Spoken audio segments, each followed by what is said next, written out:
got the mic on. Big up, everyone. I will do that again.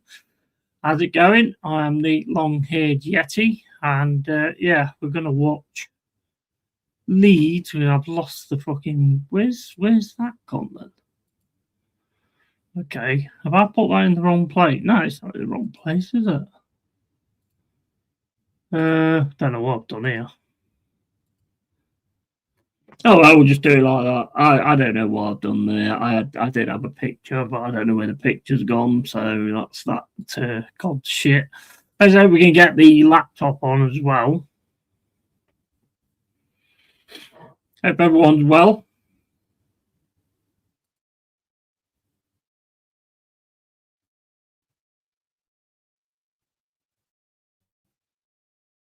Make sure we can get the game. It is on Sky. I've got it muted on fucking StreamYard, haven't I? Will he ever learn? Will he ever learn? Probably not. Right, I'll have to turn that off as well. Let's get rid of that. We'll have to go on to that another time and get the sport. Right, have we got Leeds? Oh, it's on TNT, so we're going to have to do it on the other one instead. Spare me a second. Big up Pepsi, big up Bargav. Hope you're well, pal. Right, Leeds, Sunderland.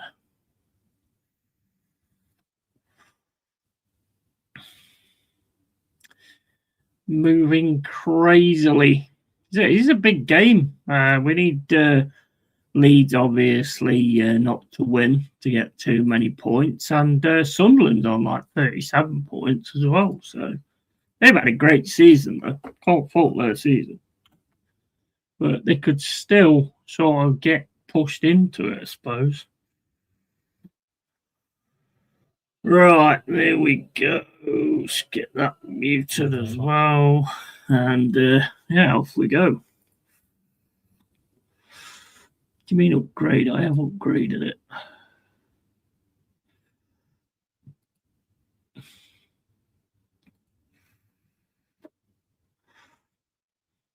What? I just signed in, Anna.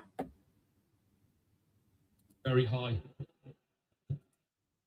I've just signed in. Why is it saying that?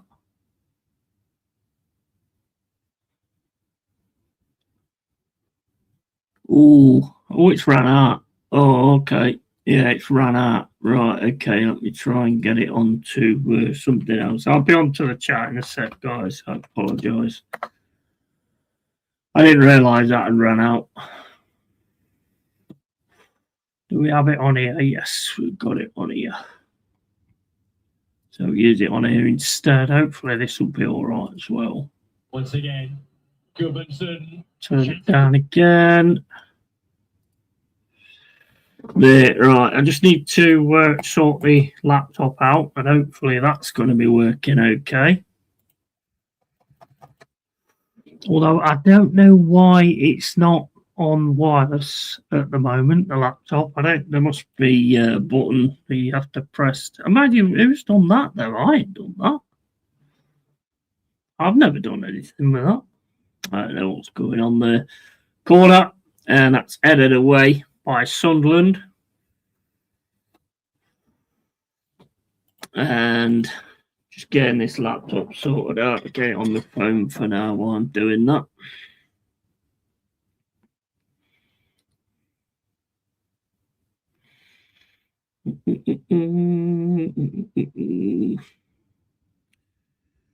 Right. There we go. Right, okay, so I've got it on my phone anyway, so it should be all right on that, I suppose. It will stay on for as long as it can. Right, let's have a quick look through. Big up Yeti from Bargav. Looks like Rodrigo tore his ACL, so sad to miss the World Cup like that. Yeah, absolutely, 100%. Evening put £3 on Wolves and Burnley to win at 37-5 to 1. Ooh, nice, not bad. every FUT Premier League game over the next 3 days is on TNT Sports. Is it? Oh, okay, you know more than I. I mean, Sky just don't have any of them now, do they? Well, it's probably because they're not the important ones. Is the Man City one on Sky then? I thought that one or the Arsenal one would have been on Sky. They're not on Amazon, are they? Are they on Amazon? Why are we in airplane mode? The fuck?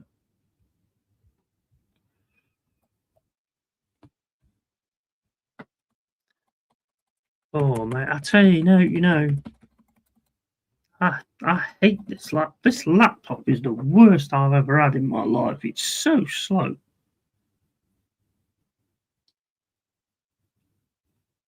16 minutes and 40 gone. Balls with Sunderland at the moment. I have no idea why. Oh, I'm pressing the wrong button, that's why. Is that took it off? That's not took it off either, has it? What is going on with this fucking laptop, man?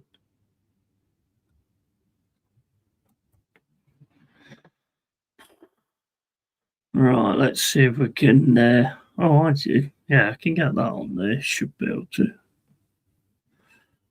I'll be waiting a sec, guys. I've been watching Jazz's channel. That's why I'm not all sorted out yet. Network and internet settings. I don't know what's up with this laptop. Seriously, I have no idea what's going on with this laptop. For some reason, it's just not working at the moment. And it will not turn off the aeroplane mode at all. It's slow as fuck. Maybe it needs a new order or something, I don't know. Something not right with it though. Yeah, look, it's wireless is off. Why is wireless off? I haven't got put password and I can't remember what it was.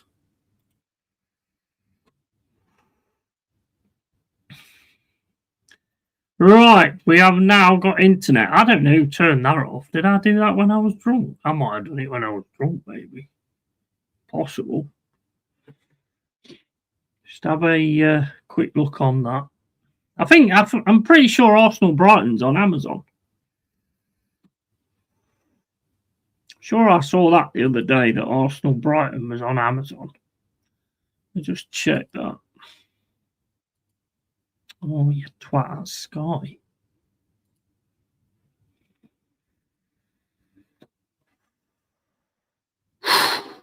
I'm all set up as normal. All professional, me. All professional. Right, let's have a look at this. Prime Video. I'm sure there's some football on this week on Amazon. No. Bournemouth Brentford. No, it's TNT. No, it's not. Well, I mean, I've got it on this site anyway, so I mean, should be all right on that, hopefully. But the other ones ran out. I didn't realise it had ran out, to be honest. But never mind. We will get there. We will get there.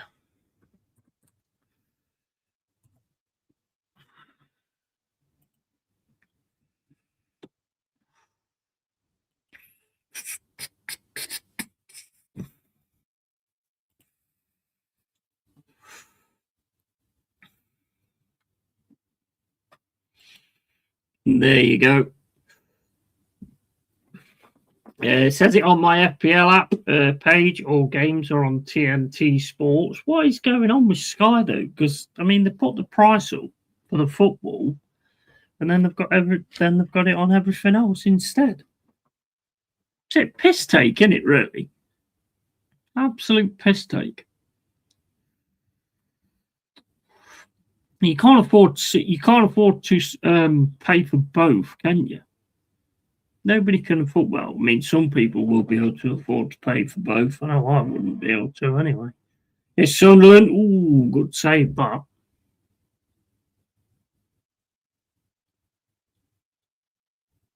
offside anyway. So you guys have got Brighton tomorrow, and we've got Manchester City, of course. Now, the one good thing to look at that Manchester City game is I think there's a fair few players we've got that they kind of step up for the bigger teams. So I wouldn't be surprised if they don't step up tomorrow. Now, am I saying that you're going to beat City at the Etihad? No, it's going to be a real tough game, to be honest with you. But I do think there'll be a few players that do give a bit of a performance to try and put themselves in the shop window for next season. So that might actually work for you guys if you beat Brighton, and I think you'll beat Brighton. Not that we give them a very hard game, to be fair. But, I mean, we've got 7, 8 days before our next game after this one. After the Man City one tomorrow.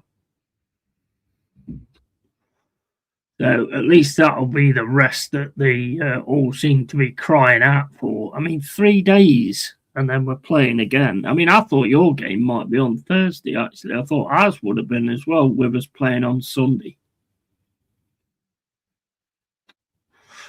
But it isn't. It's tomorrow. So we're going to have to get ourselves sorted out for that one. At Man City, that's going to be a really tough game. That is tomorrow. Be a really tough watch on as well. But hey, you want these challenges. You don't really want them when you're in the situation we're in. But there's no choice to when you get them. And West Ham's got Fulham, and Fulham ain't an easy team to beat either. So I mean, it could be quite interesting tomorrow. We just got to put up a fight because we didn't put up a fight against Brighton. They do it in a couple of times per season for the midweek games. Amazon had every game from one midweek round last season, I remember. Yeah, it's shit though, isn't it? I mean, you can't have all the things. It's too expensive. If there was decent enough prices, then it wouldn't be too bad. But I mean, the prices, it's higher cost. This pisses me off because it's like, oh yeah, it's higher cost of living, blah, blah, blah. And then all of a sudden it's like, but hey, as companies, we don't give a shit if you can afford to eat your house or if you can afford to buy food or anything. We just want our money so you can watch the football. That's how you know it's like all settled anyway. Good show on Jez's stream, to be honest. Kenny Ken, DJB, Shane Gooner. And I don't know who the other guy was, to be honest with you. I've seen him before on Aaron's stream, I think. But some good stuff talked about. How are you guys anyway? What was that one? Evening, put £3 on Wolves and Burnley to win at 37 at 5-1. That's not a bad one, is it? You did the right thing with the Fenerbahce one, though. Well seen on that one, mate.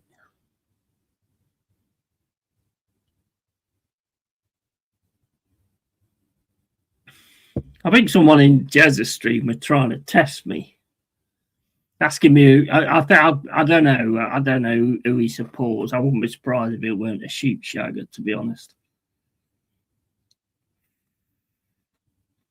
He's asking me who the players for Forest are that I liked and stuff, and I told him, and I said Burns, Pearce, Collymore, Des Walker, and he says what was Burns' first name, as if he was trying to catch me out, sort of thing. Hate when people do that. He's got to be a sheep shagger. They always do stupid shit like that. I respect your thoughts and opinions on Arsenal, but I nearly put a Man United fan in a headlock today at work, moaning about our style of play. Mate, if your style of play works, your style of play works. Simple as that, isn't it, really? And when it comes to Arsenal, mate, I don't have any issue with Arsenal. It's that fucking Arteta bloke. But like I said to Carl the other day, yeah, to do it for you guys, yeah, I'm happy. You know, to do it for you guys, I'm happy. For him keeping his job and sticking around, not so much. But at the end of the day, it's all about what I feel for you lot and how much you want it and how much you deserve it for how much shit you've had to go through, really. So, I mean, I can get on with that. It's not pretty, but if it works, then so be it. Absolutely, bro. I'm crying out for a good set piece. I'm crying out for us to score from set pieces. You guys can do it easy as you like. I mean, I don't think there's any team really that would turn that down, to be honest. The surefire chances on goal, and if you can work them properly, you've got every chance to win a game. So where's the problem? I know when you're watching it and you get a set piece and and there's not really much going on in open play, it's annoying when you score from that. But at the end of the day, you scored and it's a goal, and that's all that counts.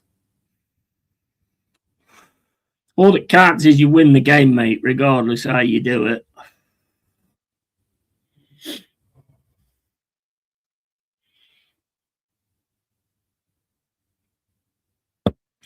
Some idiots are saying, "What, ban corners?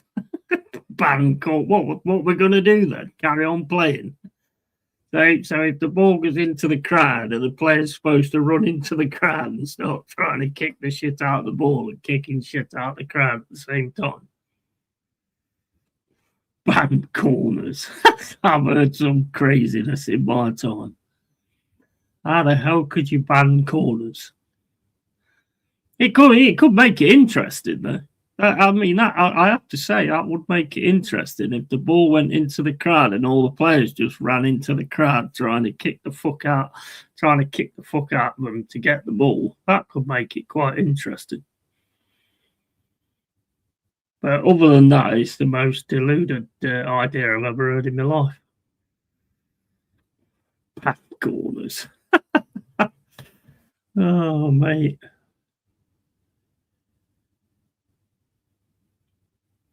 I bet Fernie will be at this game as well.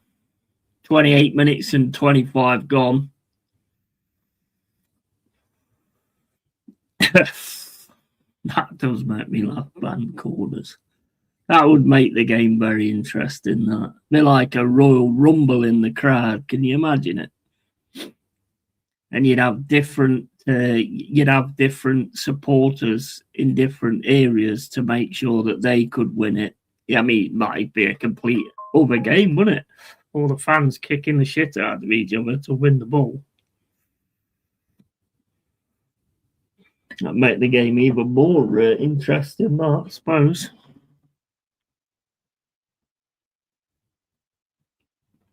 Apparently, our set piece coach gets a bonus payment per set piece goal. He's loaded. I mean, I don't know. There might be like a bonus. I mean, I don't know how much that bonus would be, but to be honest, I mean, I'd have to say the same as Roy Keane says. It's his job. You know, when he talks about goalkeepers saving shots, that's his job. It's your set piece coach's job to get set pieces that get the team something. So I don't really understand how you'd get. I bet there is something, but I don't think it'd be a lot.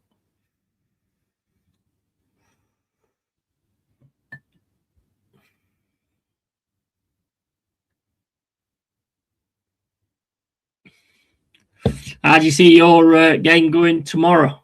Because I mean, the games are coming thick and fast now, aren't they? They're coming absolutely thick and fast now. The games are. It's crazy.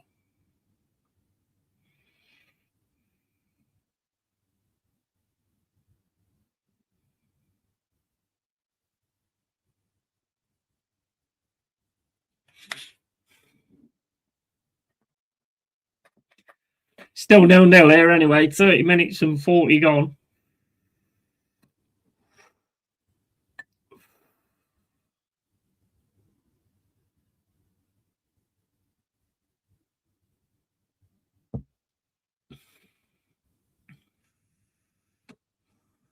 But we're going to have to work. We're going to have to be well up for it. If we turn out tomorrow like we did against Brighton,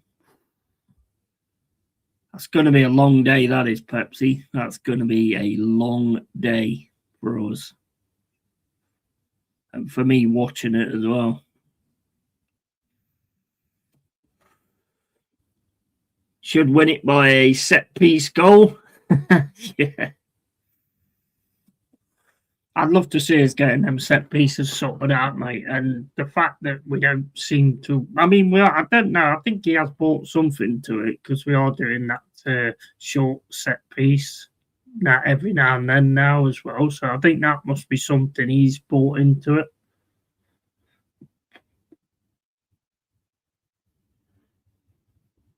And to be fair, when we do the set piece from a short corner and do a short corner, we do actually tend to get a shot on goal. So, I mean, it's better than what it was.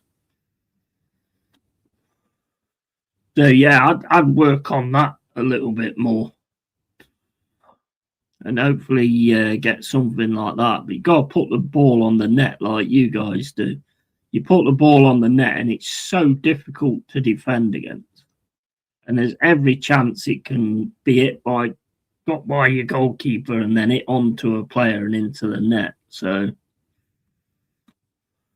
I think you've got it nailed when it comes to that. Everton up 1-0.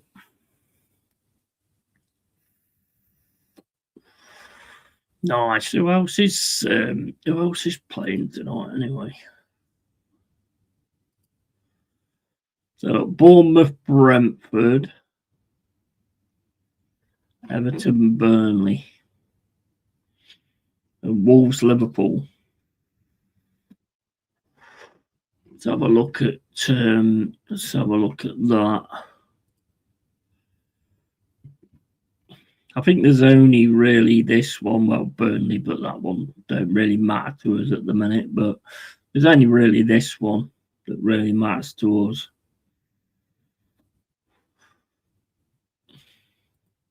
That's if we manage to get our act together and get something going, really.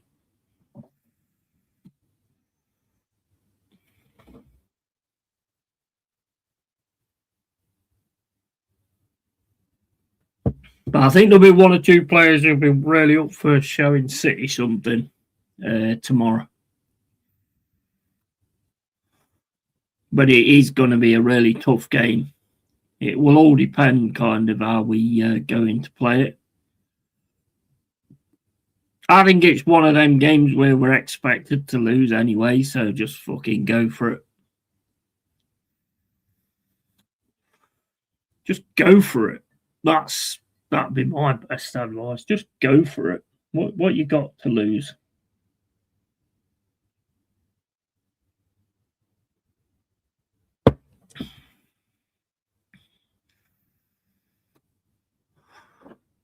Do you think you'll beat Brighton? I think you'll beat Brighton. Jano says a draw. Jez agreed with him. Jez is actually going. So I think you'll beat. I reckon you'll beat Brighton.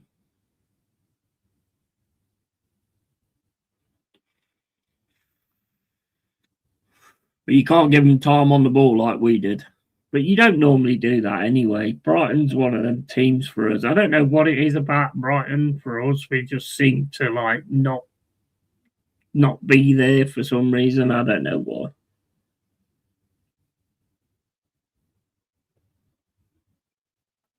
Taking nothing away from Brighton, though. You know, at the end of the day, they've got to get the point, same as we have. They wanted it, we didn't, and that's it. Is Haaland back? I'm not sure. I did read something about it. Pep saying that he wasn't, but I don't know whether that's just being said. So I'm not sure whether he's going to be back or whether he isn't. That, again, can make a big difference as well.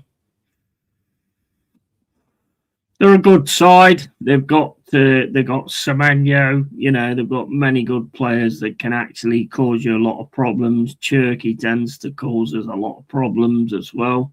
It's not gonna, if we're not on it, mate, we are gonna be in for an absolute slapping up. There's no doubt about that. Although then City don't score that many goals, but I mean, you only need to, if you can just manage to win it with one, you still win it, don't you? So, I mean, it doesn't really matter. It's down to us, mate, to show up there. They're already expected to win it. I don't think anybody has got us down to do anything in that game. So it's on us to do something, isn't it? Really, nothing else. I'll be back in a sec, guys. I'm just going to grab a bowl.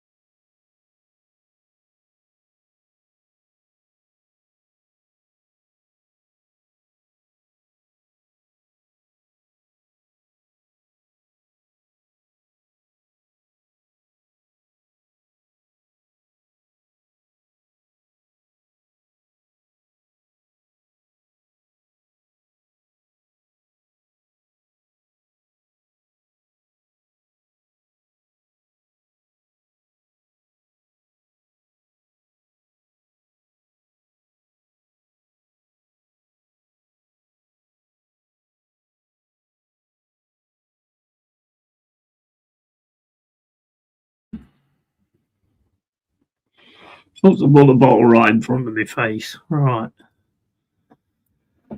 Do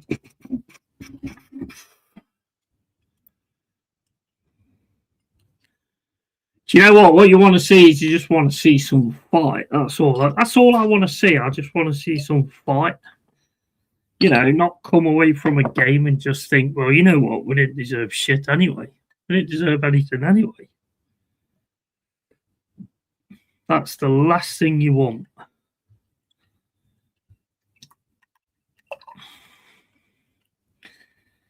Oh, shit. Pulled it on my keyboard. Look at that. That's crap. Look at that. Fucking hell. I definitely haven't pied that over.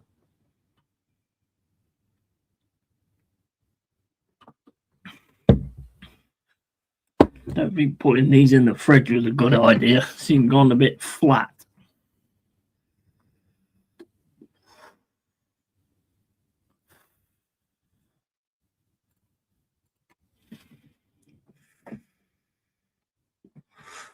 I got in South Park again the other night. Juba Cobra. Fucking excellent, that is. And then the one where Cartman is Cupid Me, where the new girl comes into this school and he's trying to get her off with Token because they're both the same race. That's fucking crazy, that one is. What was the other one? Butters getting bullied by his grandma. Well, that one is actually really good. If someone goes in the toilet and then somebody else comes in, locks the door. Oh, you're gonna cry? You're gonna cry? All trying to fight against bullying, yet and then they're all bullying somebody. Brilliant.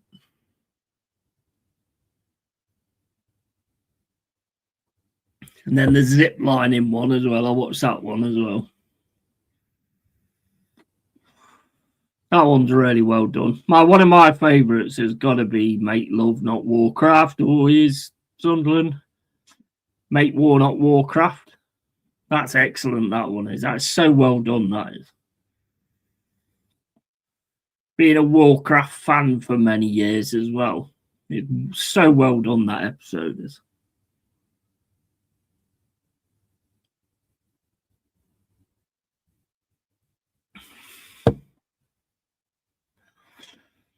Good header there from Ballard. Cleared away, though, by Leeds.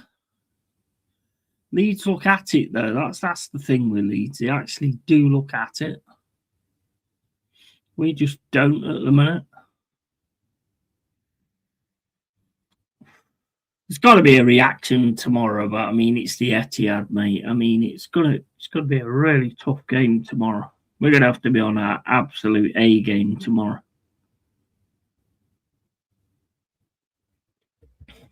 You never know, mate. We've done it before. We've done it before and done you a favour. We shall see. I'll be back in the Reds anyway, regardless. So we just got to try and manage to get something out of that game. And then we get a fair few days break anyway. So yeah, we just got to get it sorted, really. Let's have a quick look. Yeah, I got Midtjylland after that on the 12th of March in the last 16 of the Europa. And then we got Fulham after that. I mean, Fulham's not an easy one either. Fulham's another one that's going to be tough. And then we got Spurs. Now, that could come down to being a massive game between the two of us, to be honest. Situation at the minute, that could come down to being a massive game.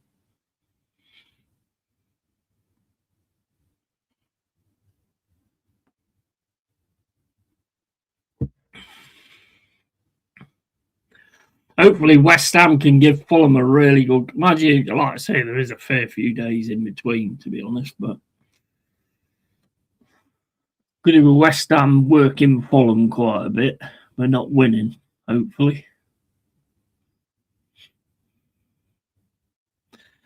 42 minutes and 23 gone. 0-0. Leeds, Sunderland. Leeds on the attack now on the left-hand side. Ball over the top to Calvert-Lewin. It's only really in there, though. It's gone all the way through to the Sunderland keeper.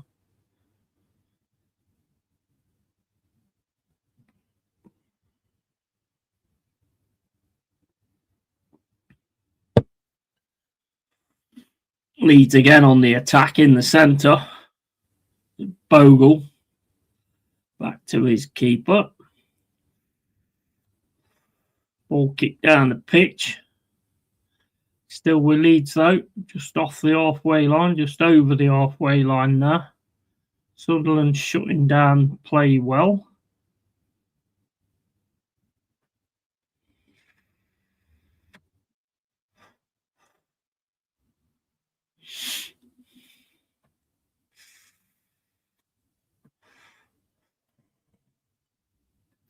But no, I don't know. I don't know if Haaland's back or not. Regardless of who they've got, mate, we've got to bring a performance there. It's not going to be easy in any way, shape, or form. But you know what? We've got to do it. We've got to get ourselves sorted out. We've got to get out of that situation, mate. No excuses.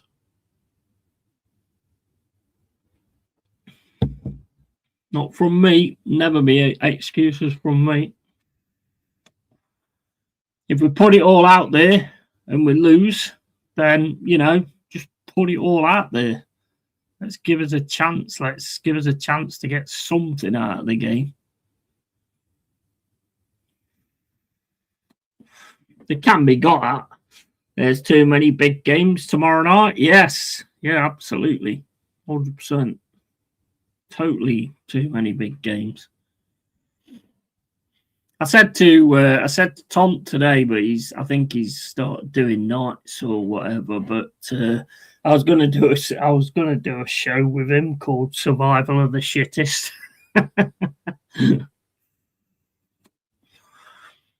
That's a good name, that Survival of the Shittest.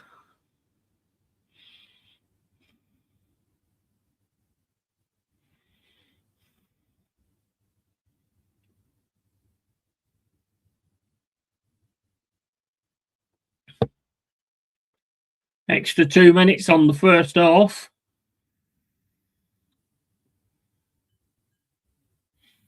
Leeds trying to push forward, but Sunderland keep pushing them back on this left-hand side again. Here come Leeds down the centre. Is that another ball or is it a balloon? It's another ball. What's another ball doing on the pitch?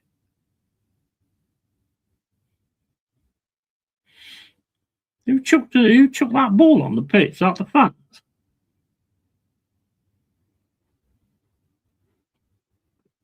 Tack now down the right hand side. Cut that out. It's gone into the box though. Sunderland now smashed the ball away. Again, Leeds trying to get forward with Aronson. He's outside the box, gets taken down. It's going to be a free kick. That's a dangerous free kick as well on the edge of the D.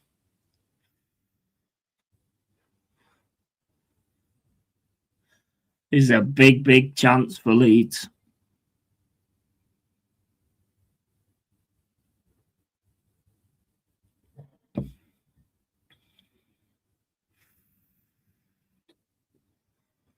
Big chance for Leeds here.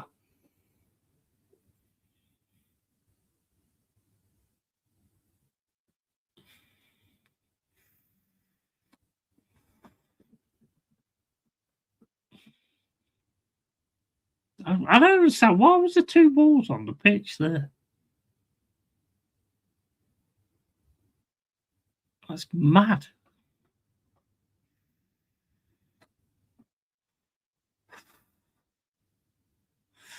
I was going to watch that film that Jez was on about the other night, but I put South Park on and that just took everything away. That did. Sat watching that instead. I love South Park. I think South Park is fucking excellent. Love it.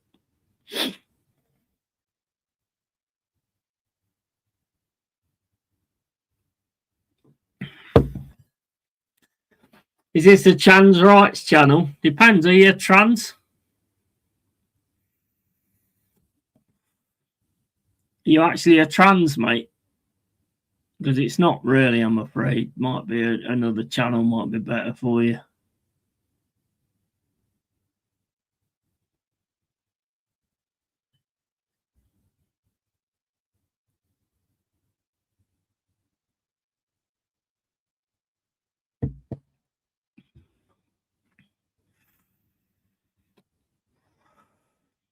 Rowan comes in. Leeds in the box. Can't get the ball through though. Here comes Sunderland. Whistle's going to go any minute though. Yeah, whistle's gone. No, something's happened. Don't know what's happened there.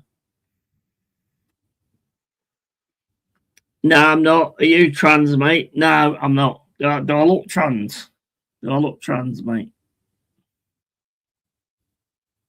I mean, we can offer like eye surgery if you like. If you think I do.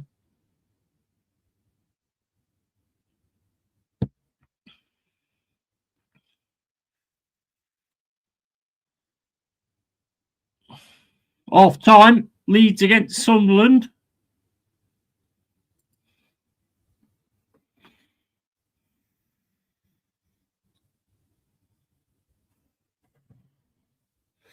Not the best stream, to be fair, but it's all I've got, I'm afraid.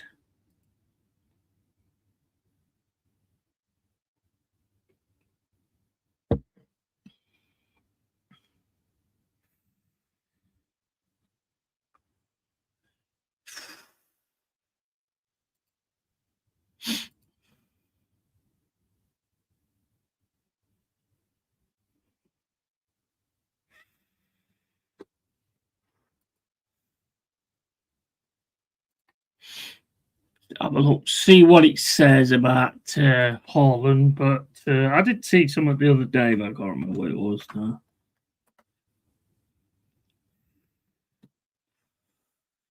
Haaland injury update revealed before Man City faced Nottingham Forest. Let's have a look, see what it says in the Manchester United News or Manchester Evening News.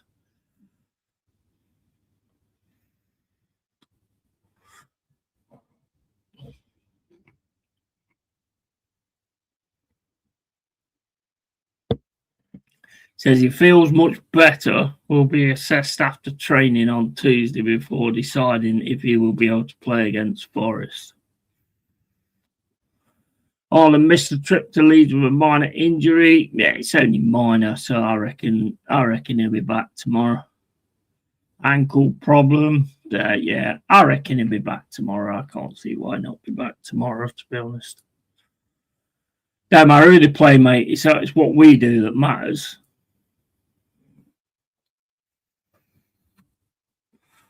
It's what we do that matters, and we've got to turn up and we've got to offer everything we can.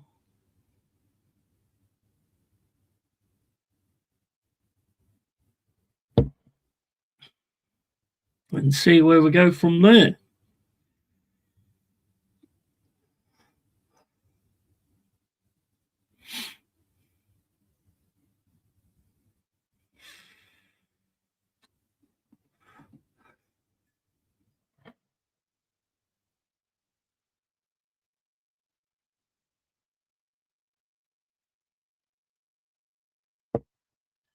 United in third now, aren't they? How many points have you got in third? Looks like he's really got things sorted out. Carrick, 51 points. So it takes some to actually get in and about it. But if you keep winning, you should be all right. Still a good season, though. Third in the league. Better to come.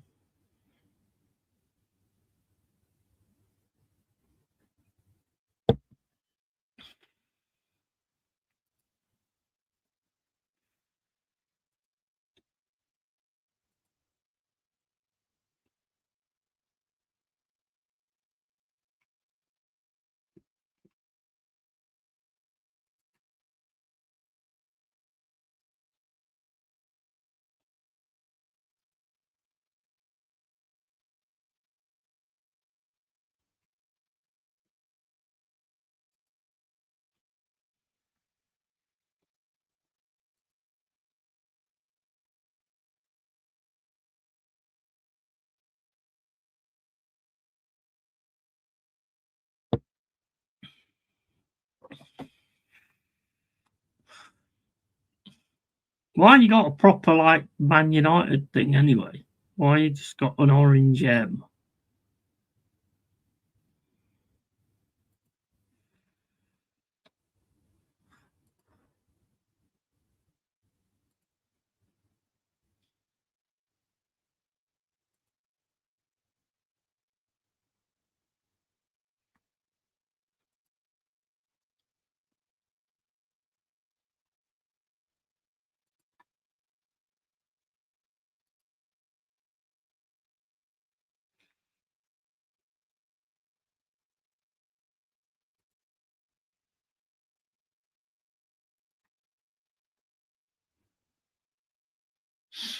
Just trying to sort some shit out, guys.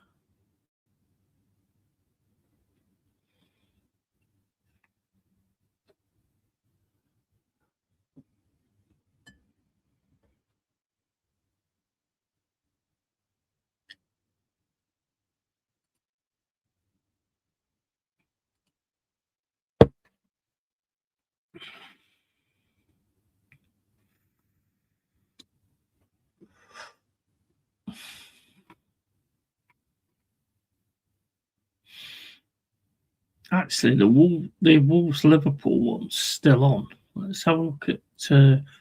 Let's drop onto that before the second half comes in.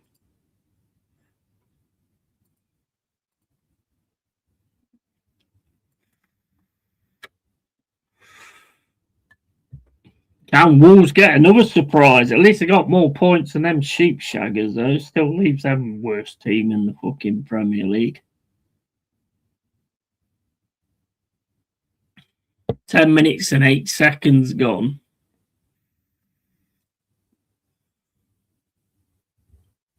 Corner to Liverpool.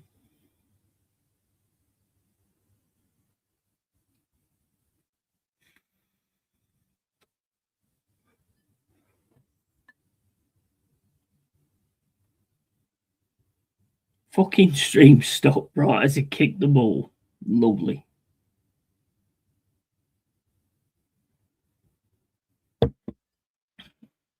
Great stuff. Right as he kicks the ball as well.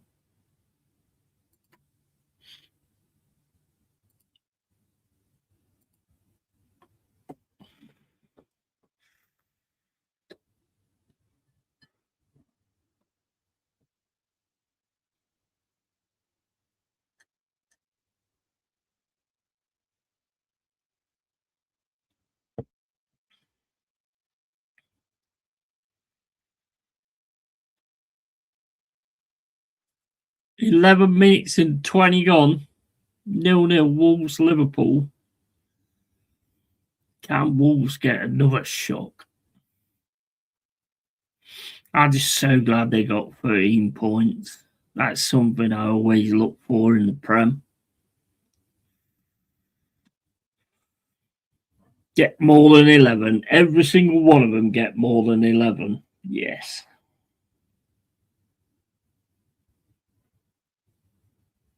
Although them sheepshaggers might be coming up again next season. Will we still be in it? Who knows? We'll see how it plays out.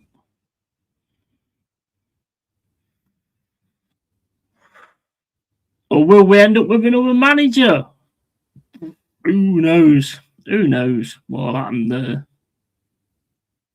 Anything is possible.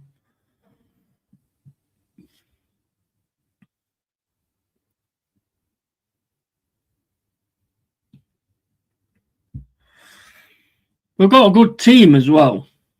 It's sad to see like how we're doing and where we are at the minute. Here's Wolves right hand side. That's a terrible cross. Got away really well there as well. And his cross is shite.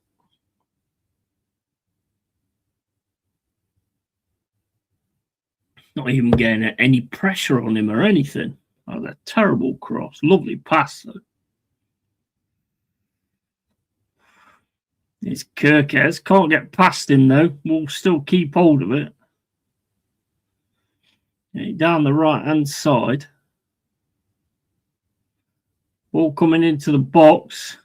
Headed away by Canate. The Wolves will pick this up again. Leave it to go for a throw-in.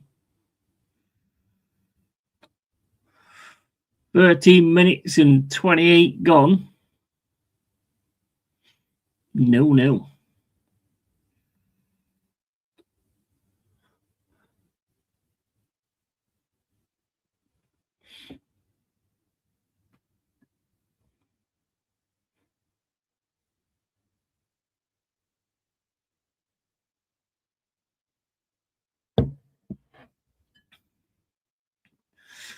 Wolves keeping the ball well at the minute. You've still got it in defence. Over to the right-hand side.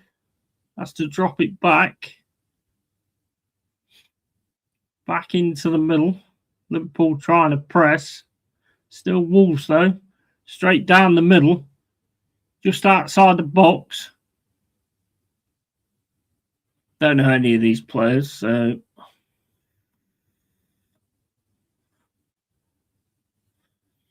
Wolves keeping possession though quite well at the moment. Lose it there though to Ekatike. Ekatike now is going to have a run down this left-hand side. Going into the middle. Ekatike gets it across to Frimpong. Oh my days. Frimpong shoots. Oh my days. Miles over the top.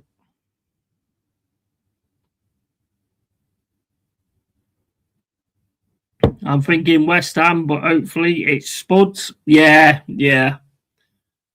I don't want to see West Ham go down.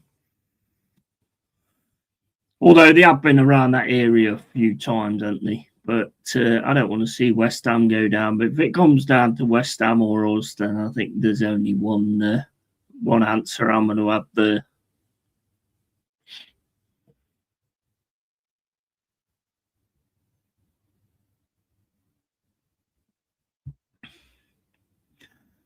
We need to stay in the league. But hey, I'll tell you what, I said this many times. I never expected to see us in the Prem.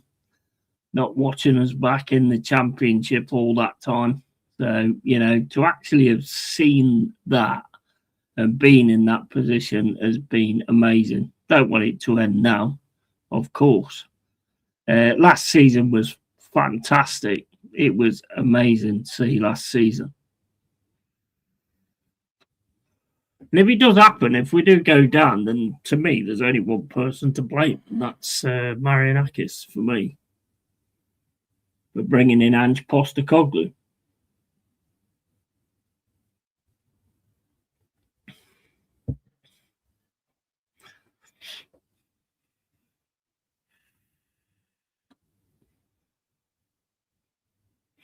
That's where it all really started to go wrong for us.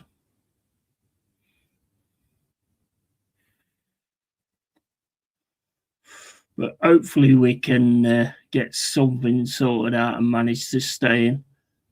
If we perform to our best, I think we can. Absolutely. But looking at that Brighton game, I mean, that's the most worried I've been on on us being in this position. If it's tiredness, then it's only been 3 days since that game. So if that's what it is, then got to get it together, man. Fucking sort it out. There's no fucking excuses here.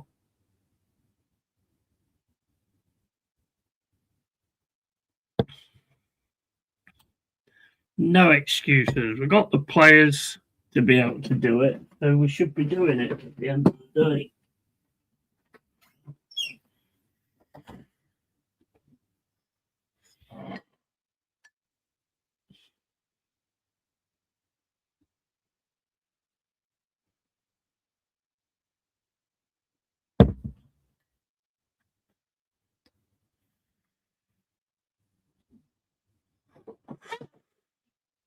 I think personally, I know there was issues with Nuno and the owner, but sometimes just heart rules over your head.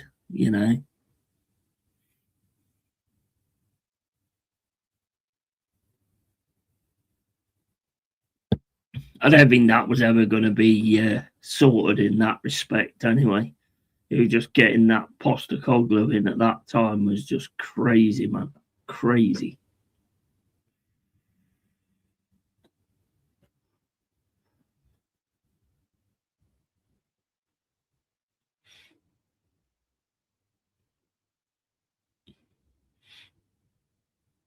All the fans clapping for Jota now. Liverpool do it all the time, and obviously Wolves will as well. He's a big player for them as well.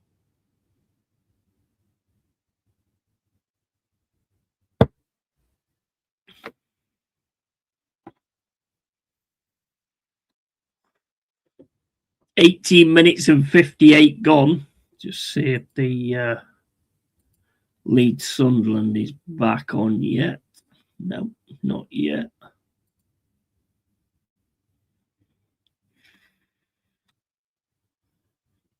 No, still off time on that one. So we'll stick with this one for now. It's only a chill stream anyway. I mean, it wasn't meant to be anything really. So I can have a beer at the end of the day and have a chat. How far off is Chris Wood? Well, I mean, they're saying April. They're saying he should be back in April, and that would be a huge thing. Although I do think that Igor Jesus has done really well. I think he is starting to really look the part. But I think having Chris Wood back would be huge.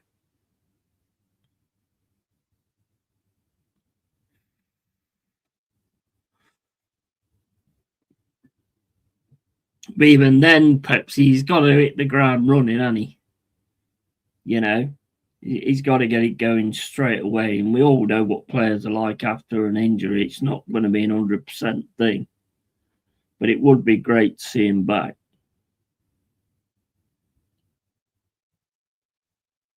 Because I think this is his last season with us anyway. I think he's going to head to, where is it? New Zealand? I can't remember the team, but I think he's looking to retire there. So. But it would be awesome to get Chris Woods. I mean, I don't believe I'm saying that because it's like, when we first got him, I was like, what is the point of this guy? What is the point of having this player and all this, that, and the other? Totally proved me wrong, which is always a good thing. Because we don't know everything. Just because we do this don't mean you know everything. But it would be good to have Woodsy back.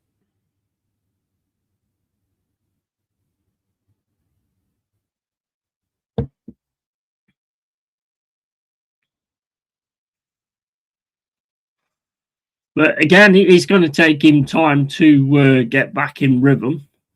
So, but it would be awesome to have him back. But I wouldn't just drop Jesus, though. I think Jesus has done a fantastic job.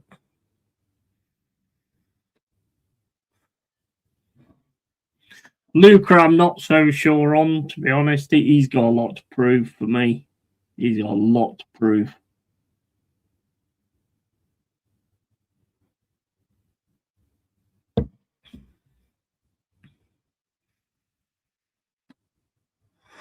But Woody would be a big, big step up, I think.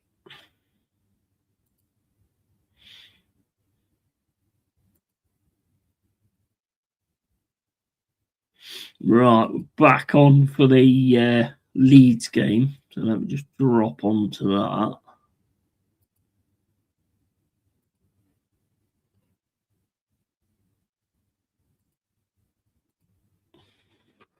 There you go, back on the Leeds game now. 46 minutes and 55 gone.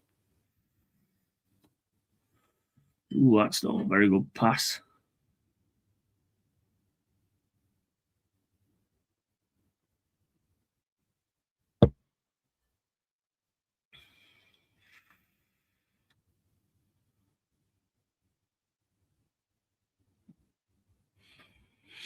Gabriel Jesus came back and started firing, however, being benched a lot recently. Yeah. I think when they get injuries, it does take some to sort of get back to your full. Some players do it. Some players can do it. Then you've also got to take into account that with Woods being out for so long, he's going to be really chomping at the bit, isn't he, to get back in and do what he does. So, you got to look at that one as well. I think Woods will be fine if we can get him back all right and get him back fit. I think he'll be fine. And start banging goals in a way again because he is a good finisher. I think Jesus has got a bright future as well, to be honest. But Woodsy is stalwart. You look at the game against Brighton. Did it matter what striker we had? Didn't really, did it? There was no fight anywhere against Brighton. There was no fight there at all. So whether you've got a striker that can put the ball in the net or not, he's got to get the ball, and that means you've got to win the ball, and we didn't do either of them. So we were shocking against Brighton. Fucking shocking.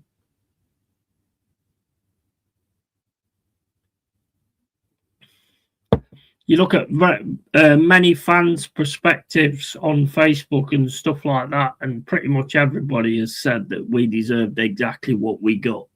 So,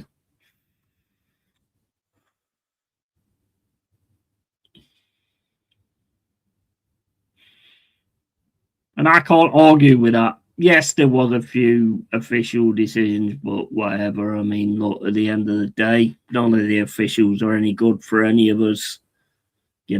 Certain teams get it better than others, obviously, but that's just how the Prem works. That's not fault of the team, is it?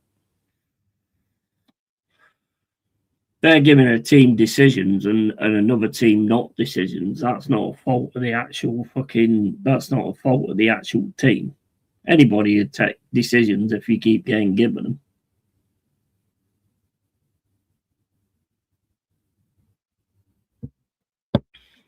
I tell you what, this season though has been the worst. I've got to say, I don't know what you think, Pepsi, but this season's been the worst officiating I've seen for a long time. And I'm not just talking Forest; I'm talking about all the games I've watched. The United Cunha decision, fucking disgraceful, disgraceful. But as a fan, you'll take it. Of course, you will. It's a shocking decision. Shocking. And the fact that you've got ex-footballers agreeing with it as well is just ridiculous.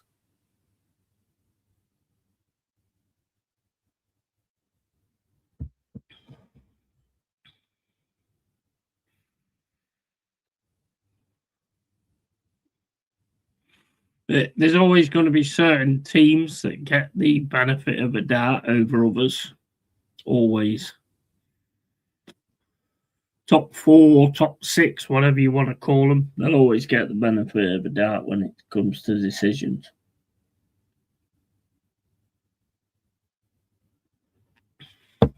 But take nothing away from character. I mean, what he's done since he's come in has been fantastic. And they have actually got a good side, to be fair.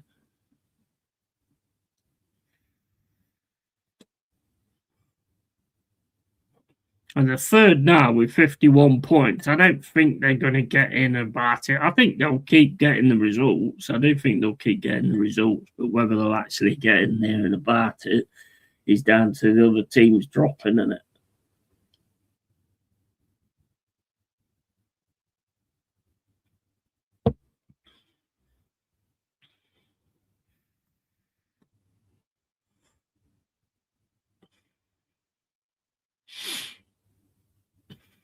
I don't have no issue with United. Never have. In fact, I always used to love watching United.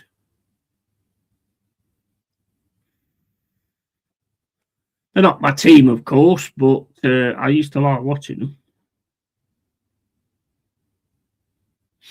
52 minutes and 17 gone. Still 0-0. Looking like a mega fight, this one, though. It's going to come down to the chances and taking them.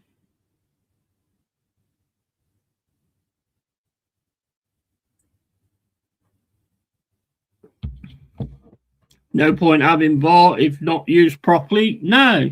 And it's been proved so many times, isn't it? It's just, the thing I don't get about VAR, and I keep saying it, the reason they brought in VAR was because of the officials, and then they've got the officials that's actually on VAR. And if you've got your mates, your referee mates, and your mates refereeing the game, and you're on VAR, yeah, then 9 times out of 10 you're going to go with this decision. That's the bit I don't get. Can we not have like proper trained? I mean, have players, mind you. Then again, you look at what some of the players say that's wrong as well. So I mean, they probably won't be any better.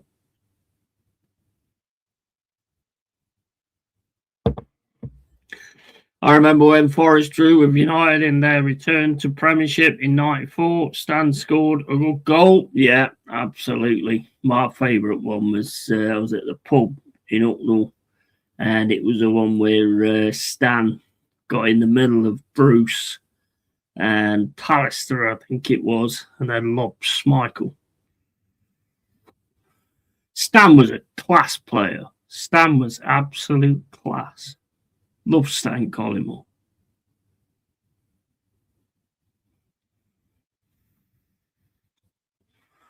But then there's other times where we lost like 7. Was it 7 or something?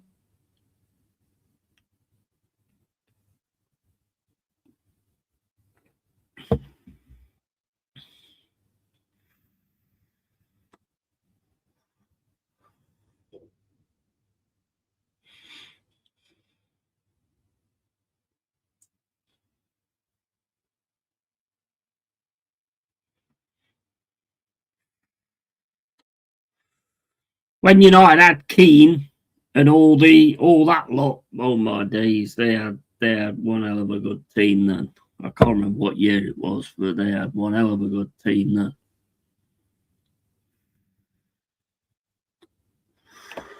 Right, I'm just going to get another bottle, guys. I'm back in a sec.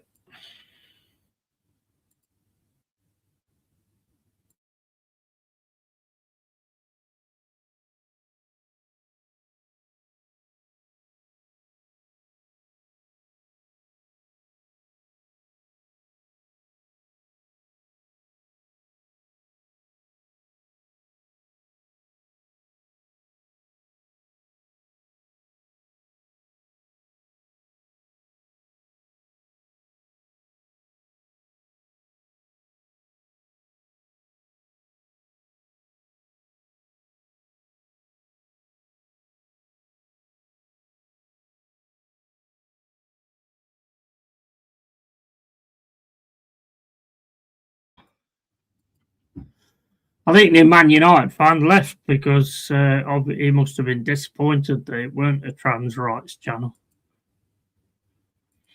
I should have said yes just to get more views, and I might have got a sub, I suppose, if I was that way inclined, you know, to get subs and views out of that kind of thing. Then yeah, could have done that really.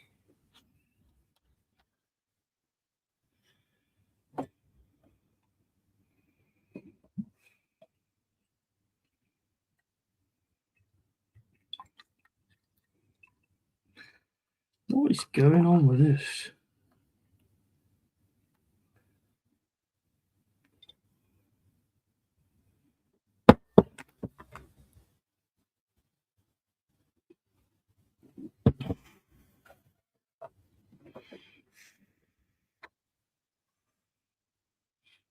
Some people do come into these YouTubes and say things that's like, have you got anything else that you could say? Is that like the best that you can do?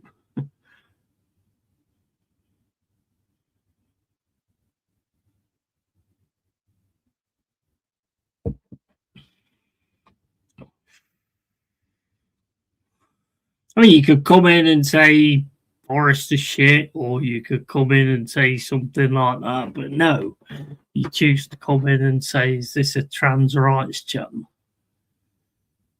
Wow. Originality, zero.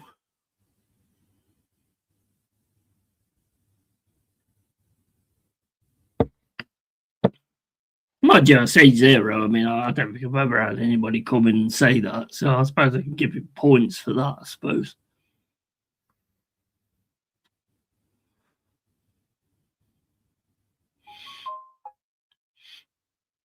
Is Leeds cutting down well, Sunderland at the minute. Cutting Leeds down well. Leeds still trying to get through, though.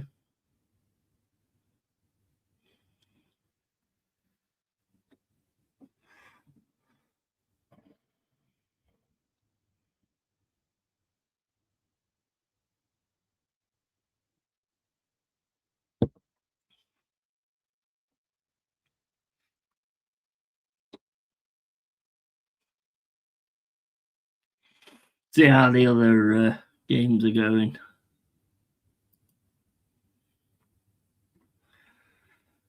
Everton's still 1-0 against Burnley. Still 0-0 Bournemouth and Brentford. And still 0-0 Wolves and Liverpool.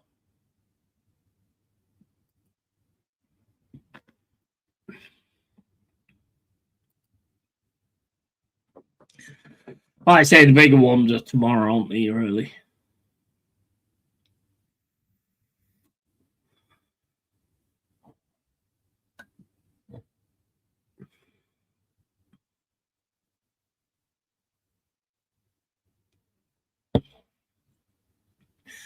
What do you think, Pepsi? Do you think there's any chance that we could get something off Manchester? Oh, is Calvert-Lewin?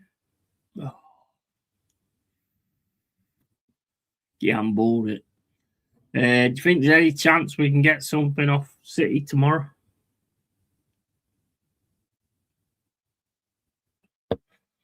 I do, because I'm a Forest fan, and I'm always going to back the lads, but, you know, if you don't think like that, you might as well just not bother, had you, really? 90 minutes of football. Could do something.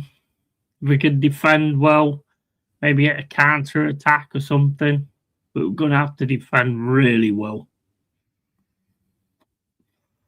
That's always a chance. You did win at Liverpool. Exactly, 100%. And we do tend to turn it on more against the bigger sides.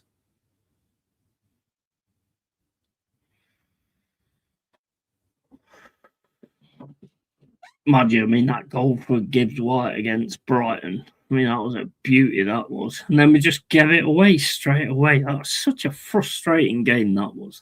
Such a frustrating game. There goes my bet, 2-0 Everton. The thing is with betting, what I found when I was doing it is I'd win, and then I'd have another go, and I'd win again, and then I'd win again, and then all of a sudden I won't win, and then I just wouldn't win at all. I think the most I've won on betting was 130 quid, I think it was. But the problem with betting nowadays, Pepsi, I mean, I don't know like what you choose, but if you've got like a booking or something like that in it, the way the referees work nowadays, it's next to impossible because you look at it and you're like, that's a yellow, that's 100% a yellow card, and he just doesn't give it. I've always said that big one I had. It was Man City against Arsenal. I can't remember what. I can't remember if it was Prem or whether it was a cup or what.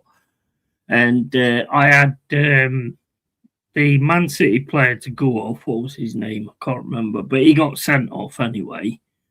And I had El Neni to get sent off. El Neni got a yellow card, and then he went flying in again, and the referee didn't give him a yellow card, and it was 100% a yellow card. He didn't give it, otherwise I'd have won like 500 odd quid.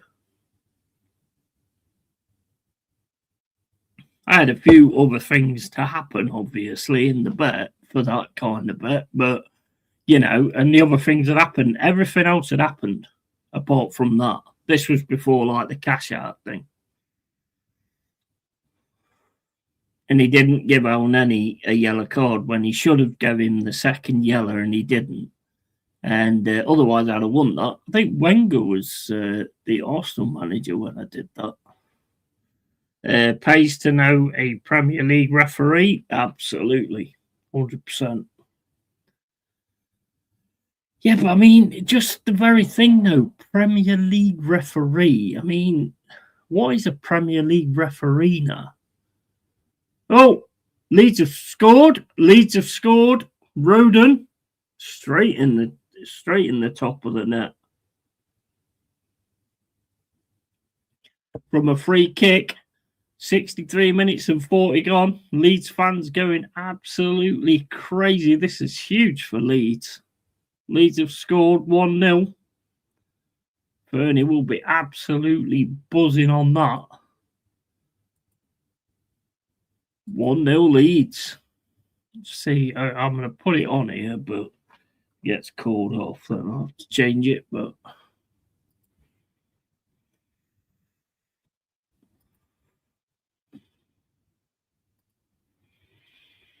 it's a good goal. Nice header. Lovely free kick as well, mate. You ain't stopping that. You're not stopping that, are you? So Stoik, or whatever his name is. Yeah, you're not stopping that. It's being looked at. No, it's being looked at on VAR. No goal.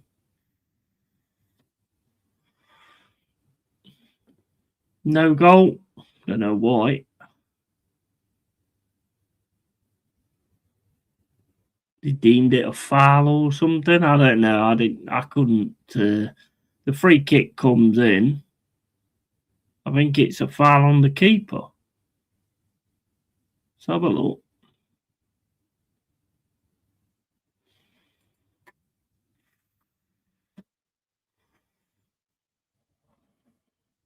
It's been took out by VAR.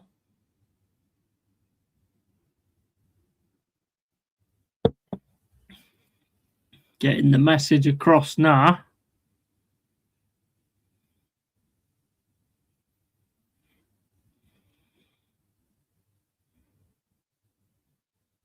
What we do have now is a crafting. Don't the referees say why it's not a goal anymore now then? Right, better take that off then, aye. No, I think it was to a foul on the keeper. I didn't see it very well, to be honest. So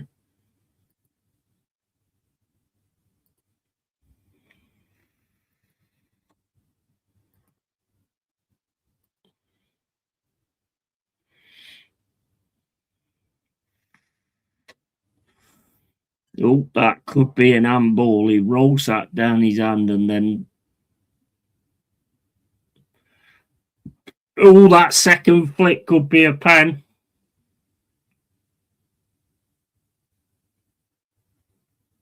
It rolls down Ampadu's arm and then he sort of flicks his arm away like that, flicks the ball away. That could be a pen. It rolls up his arm, goes onto his arm. That bit's okay, but then he lifts his arm. That's a pen. That lift of his arm to take the ball away afterwards, I think that's going to be a penalty.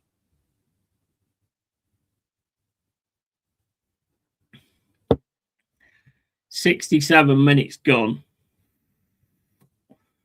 Ref's looking at the screen. It kind of rolls up his arm, and as it's rolling down, he lifts his arm, takes the ball away. I think that's going to be a pen. There's always a chance. Pays to know a Premier League ref. Absolutely. I think that's going to be a pen. What do you reckon? Are you watching it? I think that's going to be a pen. That little flick of the hand, I think is going to be a pen.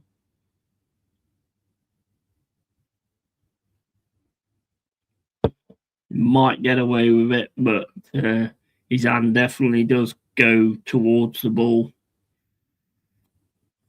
as it's rolling down his arm.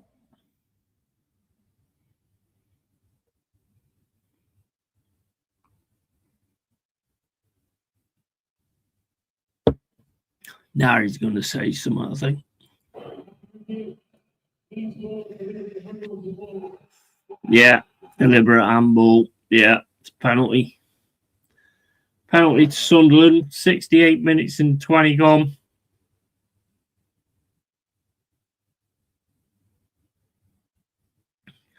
He can really argue about that. He goes up. It's his lift of the arm onto the ball. That's what's done in there.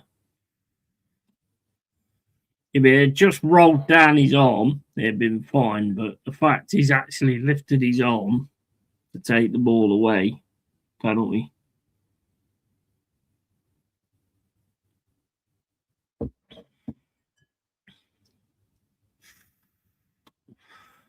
That's crazy. They just score, get that goal taken off them, and then that. And I can't really argue with that, to be honest.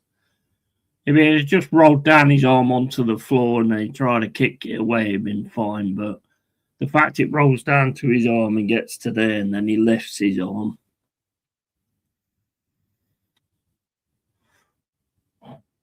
Penalty Sunderland, 69 minutes and 28 gone.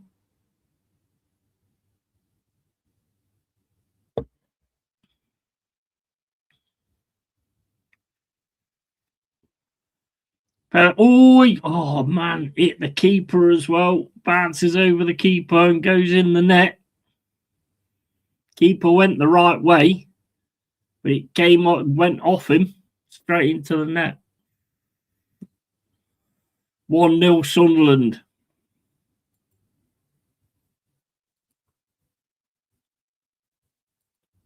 He needed to just let that roll down his arm and just leave it at that.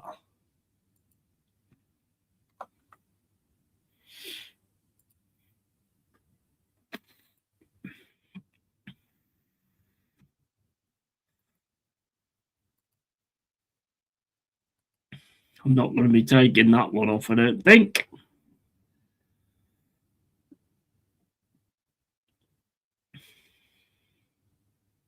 Oh man, comes off the goalie's knee. He goes the right way, but it comes off his knee and goes in the net straight afterwards. 1-0 Sunderland.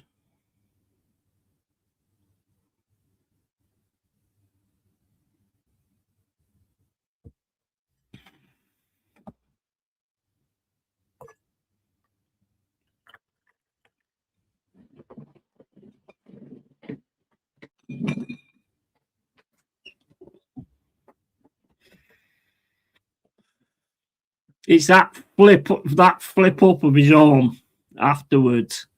And here comes Sunderland again down the centre.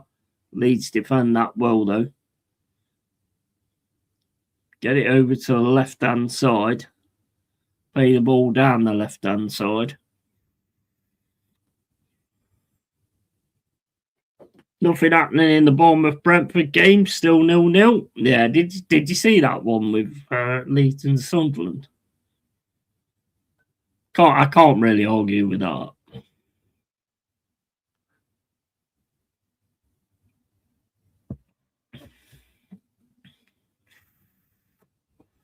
Ball hits his arm, and then it rolls down his arm, and then he lifts his elbow.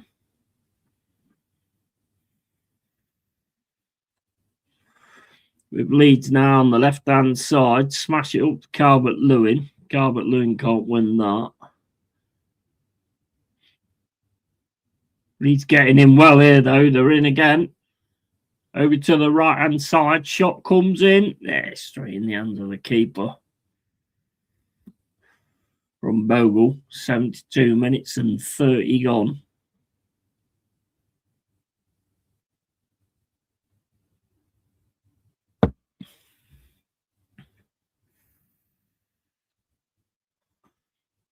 You have to say, though, what a season from Sunderland. It's been a really good season from Sunderland.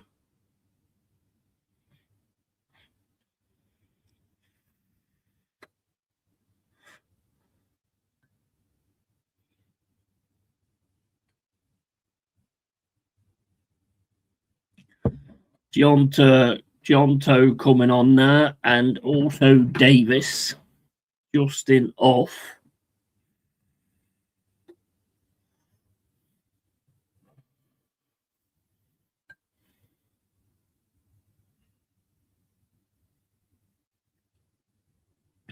And Aronson as well.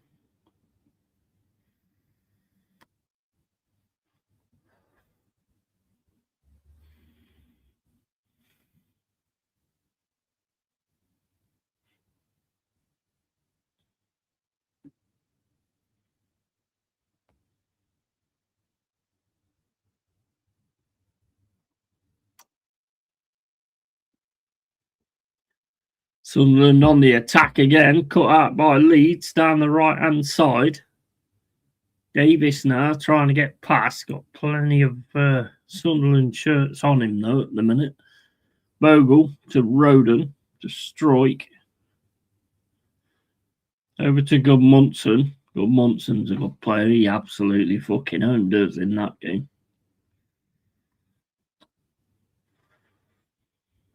Gudmundsson again. Good pressing, though, from Sunderland at the minute. Back to Roden. Back to Roef. 74 minutes and 35 gone. Into Jonto. First run.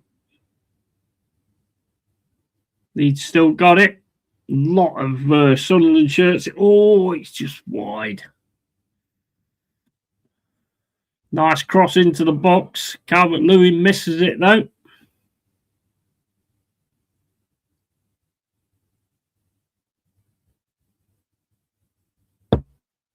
Yeah, Calvert-Lewin was well behind it. Yeah, he should have been on for that. 75 minutes and 20 gone. Leeds 0, Sunderland 1.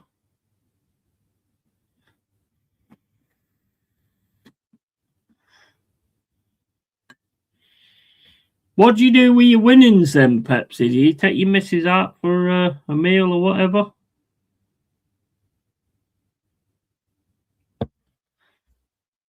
I know you dropped me a super chat, which I appreciate. I'd be careful of that betting game, though, mate, because you can, like, win, and then all of a sudden... I mean, if you don't put a lot of money on it, it's not a bad thing. You're just putting, like, £1 a game on or whatever. I used to go for, like, big bets, but just use £1. You know? If you do that, it's fine. But there was times where I'd go a fiver and then it become a tenner.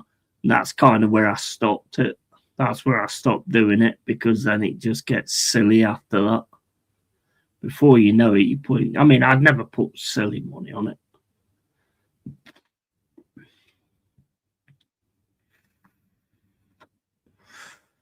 Go for one of the crazy, like, fucking 300 to ones and put a quid on it or something. I would have done that, but it gets to a point where you start, like, putting more. It's a dangerous game. It is definitely a dangerous game if you don't keep hold of it.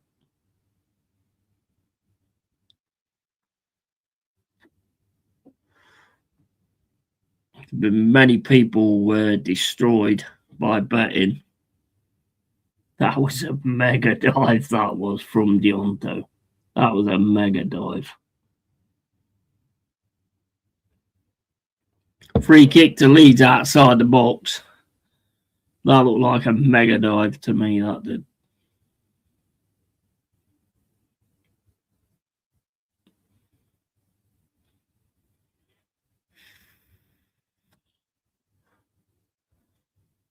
See, the thing is, when it comes to like diving and stuff like that, when it's like a team that's like in the Prem and trying to make sure they fight to stay in it, I kind of get why they do it. It's when the big sort of top 6 teams do it, when they've got all that money and all that quality players on the pitch and they're doing that.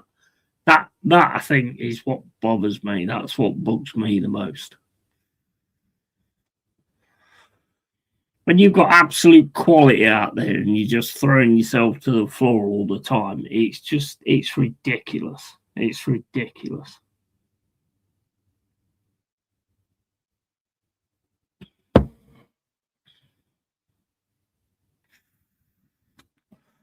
If you're trying to stay in a league, I get it why you do it. But when you're like a top 6 side that has got the ability to do better than that, shouldn't be the case. Shouldn't be the case. I mean, I don't like it, full stop. I don't care who does it, but it's just, I can understand when a team like that's sort of struggling to stay in the league does it.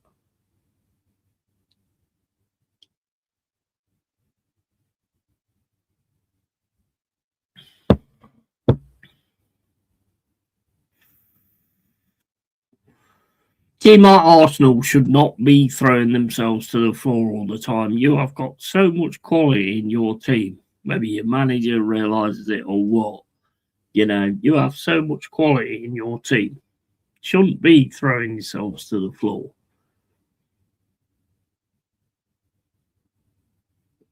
Same as United as well. They've got quality in their team. They're not in any bother of like going out of the league and all that kind of stuff. So I don't really see why they do it.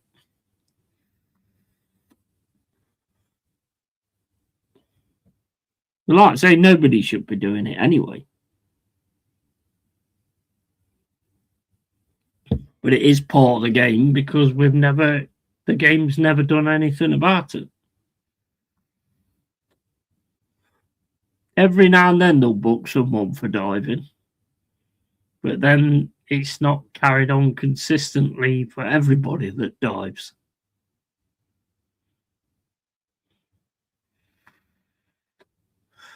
I hate it. I can't stand it because I'm from football back in the day, and I just can't. I mean, look, maybe there was some things like that happen back in the day, you know.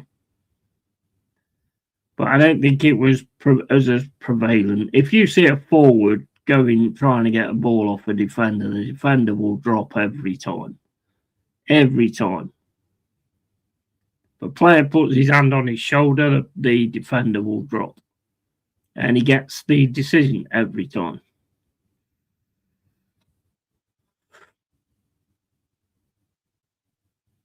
There's Davis, got it in the box to Bogle. Bogle's shot gets cut out though by Sunderland. Smashed up the pitch.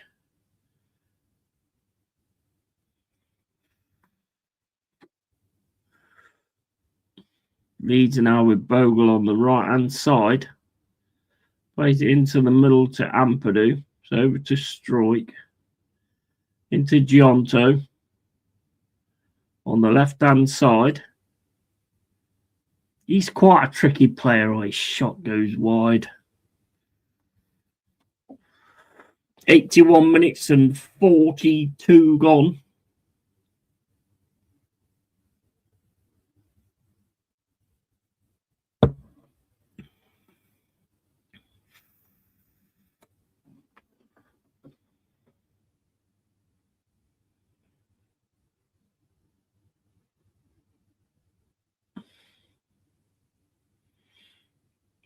Leeds 0, Sunderland 1.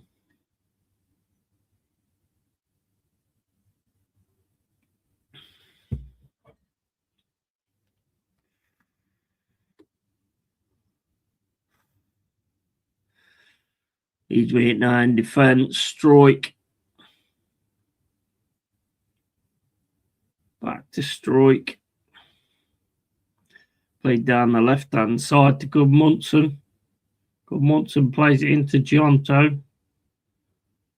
Into Roden. Leeds coming forward like crazy now.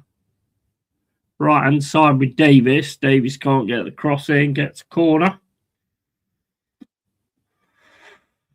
This is why you gotta get your set pieces sorted out. And this is what Arsenal have done. I can't fault it. I really can't. I know it annoys me at times, but I can't fault it.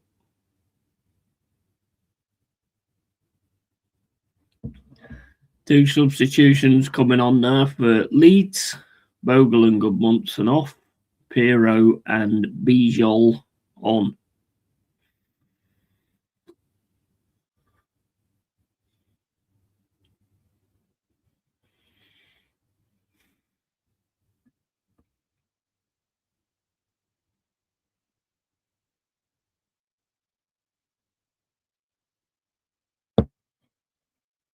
Now, what's happened here? They're all round the ref.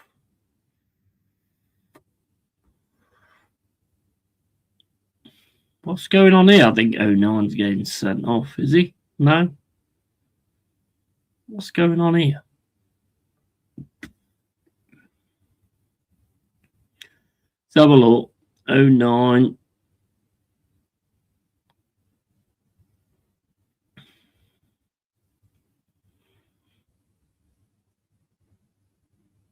Up in there, is it Ballard?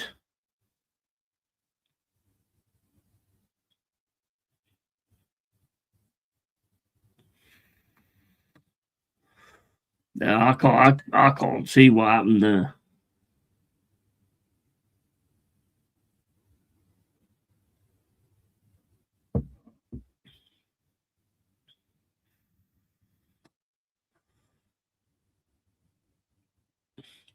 My eyes missed completely what happened there. I don't know what happened.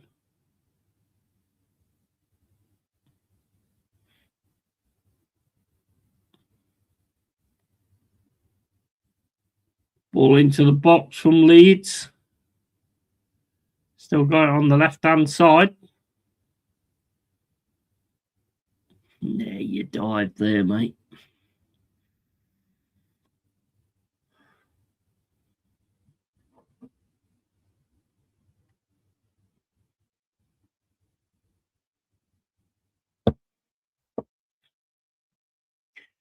Here's Giotto, left-hand side, plays it into the middle. Into Roden. Back to whoever the hell there is. Into Roden, down the right-hand side.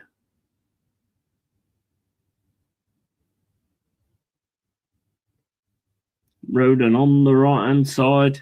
Plays it into Davis. Davis gets a throw in. 85 minutes and 55 gone. Leeds 0, Sunderland 1. I need a pee. Back in a sec.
Ngulu off.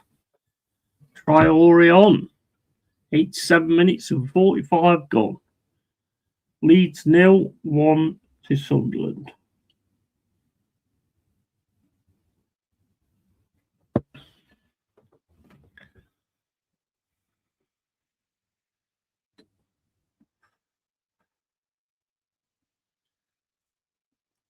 Ball's being added everywhere now. It's very hard to keep hold of it. 88 minutes and 10 gone. Throw into Leeds.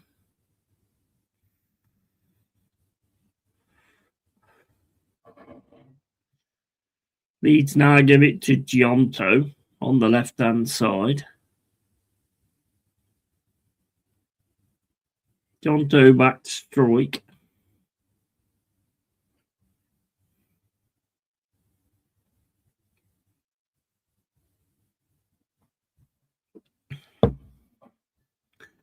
Ipswich 1, Hull 0, 72 minutes, and Varsa playing. Big up Ryan, the Arsenal fan. How you doing, mate?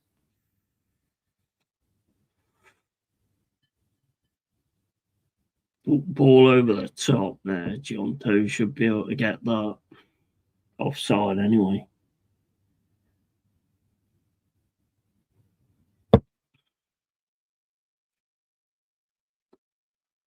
How are you, Ryan, mate? You're right.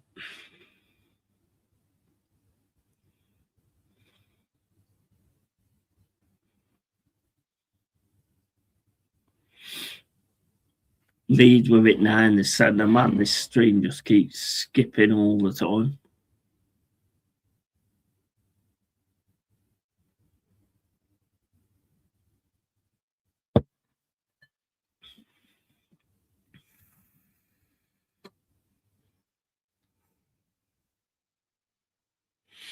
We get bum in face. 09 goes down, gets fucking arsehole in face there. It's proper. What do you call that then? Johnson's just doing what he's doing to clear the ball. 09 goes sliding in, smashes his face on Johnson's arsehole, and the foul goes against Giotto. Not quite sure on that one. Is Sunderland, and that's going to be a corner to Sunderland. 12 minutes of extra time.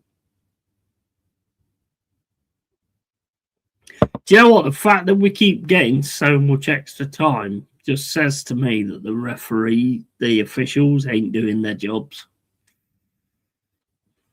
12 minutes of extra time. 12 minutes. Maybe if there's time wasting, you stopped it when it was happening, maybe there wouldn't be that much time left at the end of a game. Just a thought. Just a thought. Corner Sunderland. Go all the way back to Xhaka. Giotto picks that up. Leeds could have a good attack on here, and they can't get the pass going.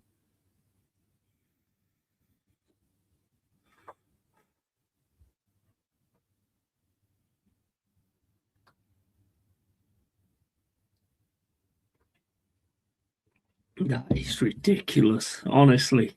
It's ridiculous. Ridiculous. All you did then was just wait for the contact, and you just chucked yourself to the floor. Come on, officials, get this shit right. This is ridiculous. He just went to the back of him, and then he just fucking threw himself to the floor. And he gets a free kick. Honestly, what is going on with this game? What is going on with this game? I mean, look, I get it. If you go up to a player and you put your hand on his back or whatever, there's got to be a pushing motion. You can't just like put your hand on someone's back and if he goes down, then that's a foul. There's got to be a movement where you sort of like go like that. and they just do it as a foul. There's no wonder players cheat because it's so easy to get away with. It's so easy to get away with. All he did there was put his hand on his back. That was it. Same as Cunha the other day against Lacroix. He just put his hand on his shoulder, and that is equivalent to. I mean, like I said to Jack the other day, right? If he's pushing him and if he's grabbing him and pulling him back, why does Cunha fall forward?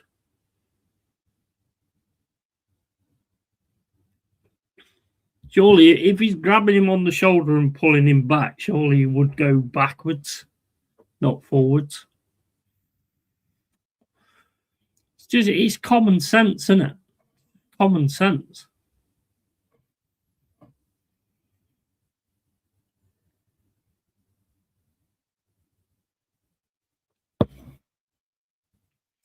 Who's Varta playing anyway?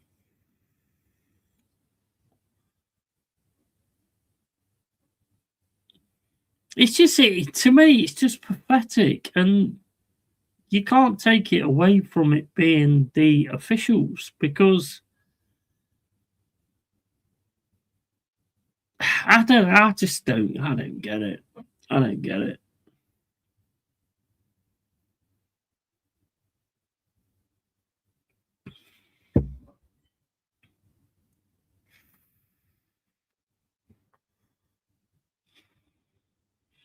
I tell you, if it weren't for being a mad like Forest fan and mega into Forest, I just think I'd give up with football altogether because the way it is nowadays is just shocking. It is absolutely shocking.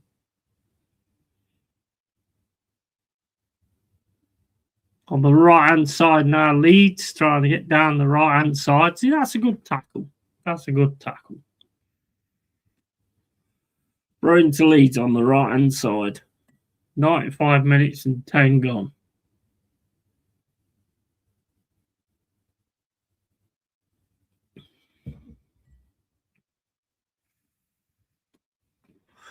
It's like the officials think, you know what, I could really think about this and give it the right way, but, you know, what? Why? Why would I bother doing that? Let's just like look at a player's hands on someone's back and just call it a pushover. I mean, the worst one, Hutchinson against Dunk, and Dunk goes flying on the floor. I mean, just give me a fucking break. There's nowhere on this planet someone the size of Hutchinson is going to knock down Dunk. It's not David and fucking Goliath. Just no way. You've got to put some common sense into it, surely. It's just pathetic.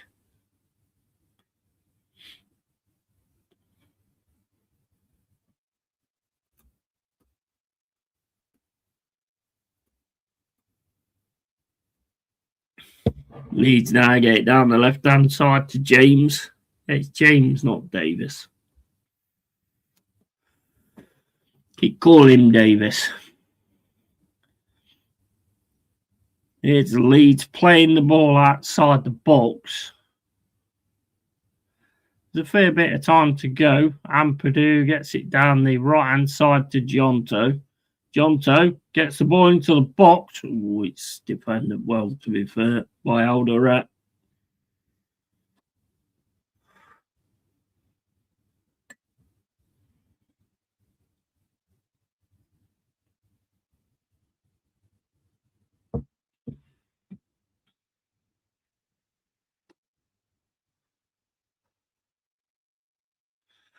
Long throw coming in from Leeds into the box. Edda comes in. Oh, catches it well there, Roeth.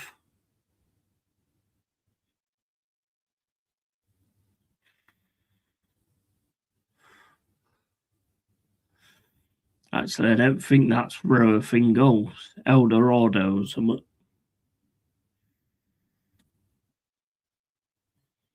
The fouls they give now, it's just It's pathetic. I mean, look at that. Look at it. Look at that. It's absolutely pathetic.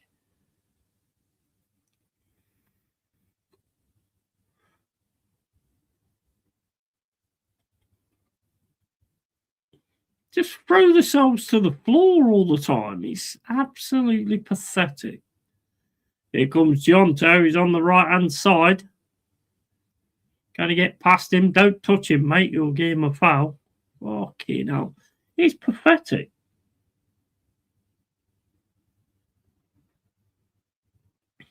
This game is so weak nowadays. Unreal. Another long throw for Leeds. Throw comes in, headed away by Sunderland. Shot comes in on the left foot, and that's gone out of play for Pirro.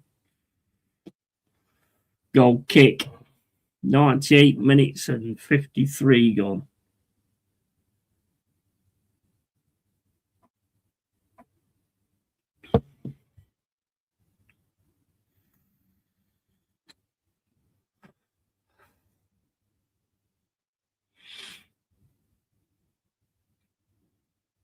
It's so frustrating because the actual officiating is terrible. Terrible. Into Gionta. Back to Dioncho. I mean, he actually took his legs there and then get a foul.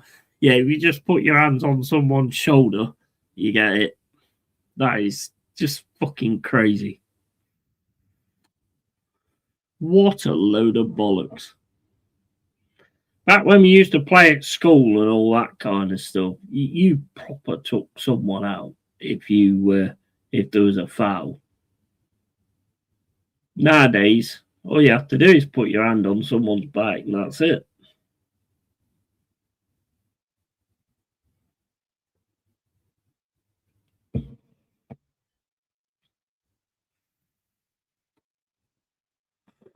It does ruin the game. It does ruin the game. We need to get some referees in who want to prove themselves and not just play for the wage packet. It's got to the point where you want to see players that prove themselves. It's got to the point now where you want referees that want to prove themselves instead of just make these stupid decisions all the time.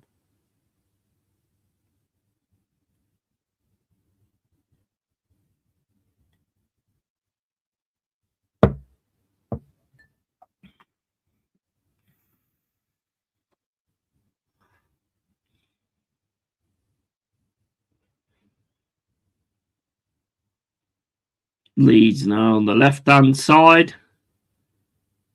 Ball into the box is good, but there's only Gionto there. He's a small guy, unfortunately.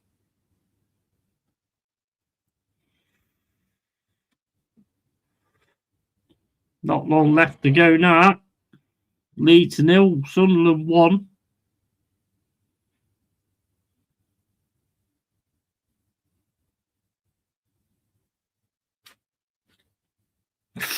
Oh man, that was flipping through. Ballard managed to get them all away. It's corner Leeds, and it's very close to being finished.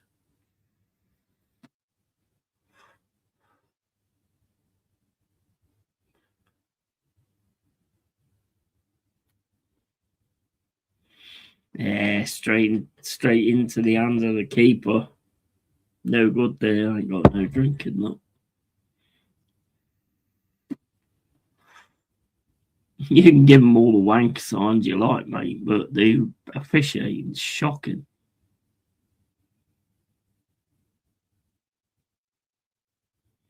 Handball, 100%. I get that, 100%. But some of the other ones have been crazy, man. Crazy.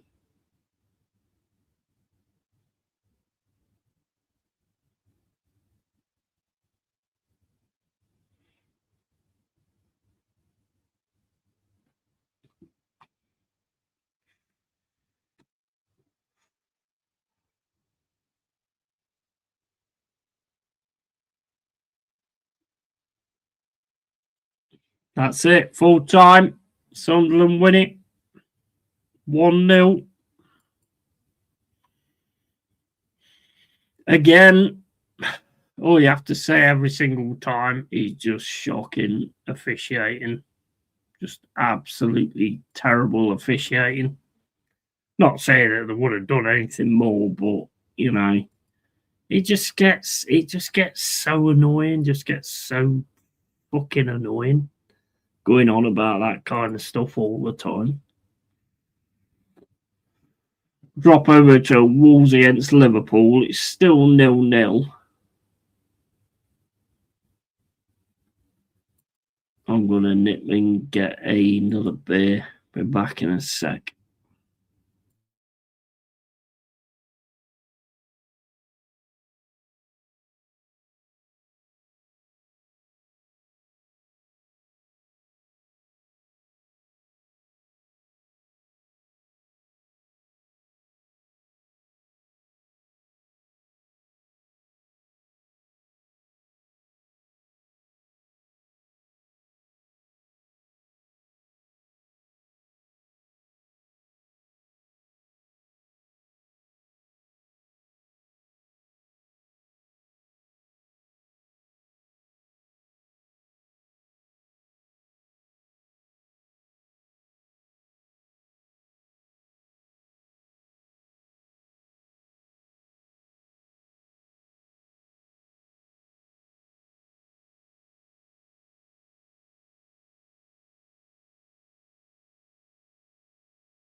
Yeah, I'm gonna test it. I'm gonna test it tomorrow, right?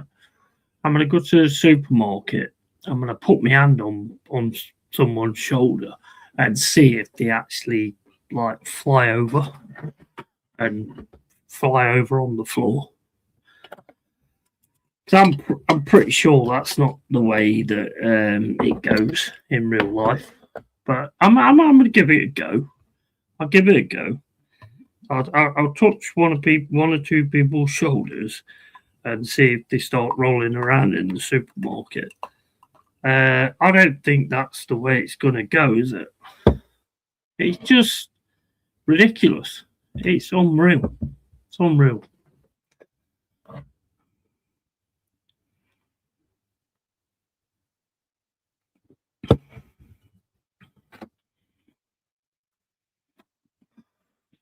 You see, now they'll roll around on the floor of the supermarket. I'll go, I didn't touch him. I didn't touch him.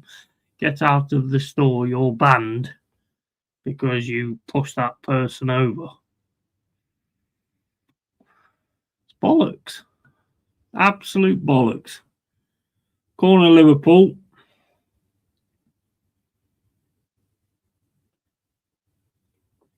Liverpool with it outside the box. Oh my days, that shot from Salah is not what we expect from Salah.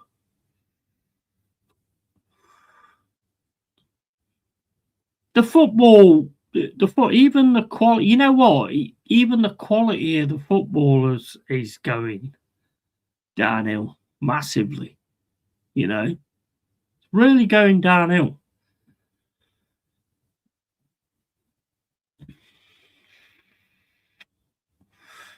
Because I think they all rely on the fact that they're going to get a free kick at some point and then do something with that.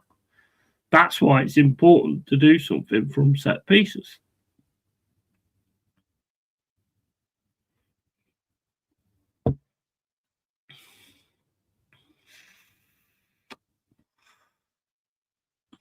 It's shocking. It's laughable. It really is laughable that you put your hand on someone's shoulder and they go flying over. I get it from a fan's perspective, but I mean, I don't think it's good at all. I don't like it at all. I don't want my players doing it. That is a fact. But in the situation we're in, like I've said, I get it in that situation. It's down to the officials to call it out, and they don't.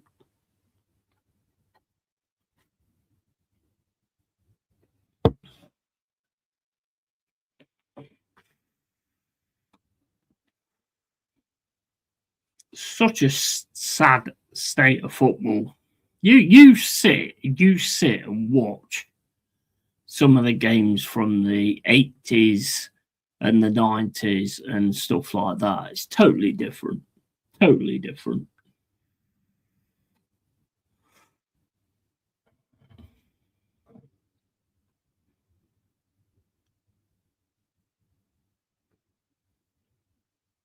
I think the officials have just become comfortable because they don't really pay, they don't really get any punishment or anything. Wolves playing some decent stuff here, trying to keep hold of this ball. They've still got it on this left-hand side, up against Canate. He's got past Canate. Nobody's showing for him, though. Liverpool are pressing.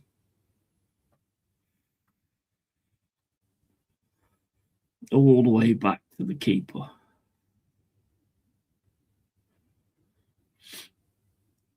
Ball over the top. I mean, I ain't seen much of this game, but from what I've seen, Wolves have had the ball quite a lot, to be fair.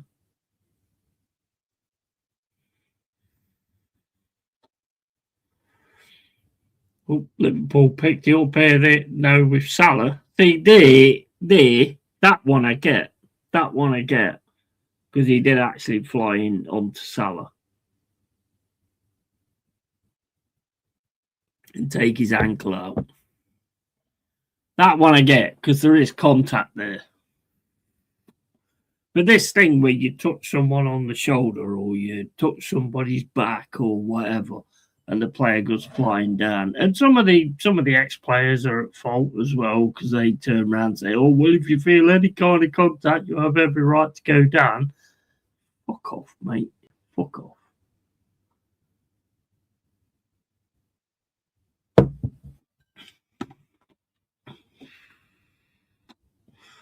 It's absolutely shameful, to be honest.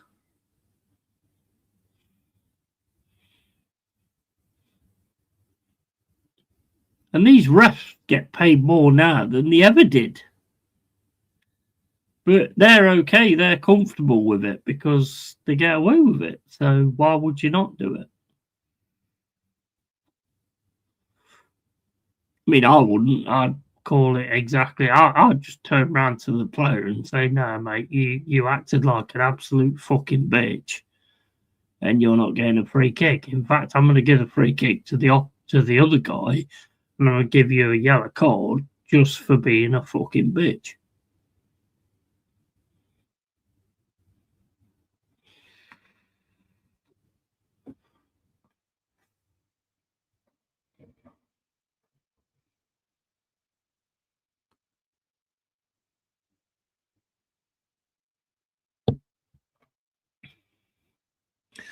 Liverpool now on the right hand side, cuts it into Ekitike. Corner Liverpool on the right hand side. Salah with it.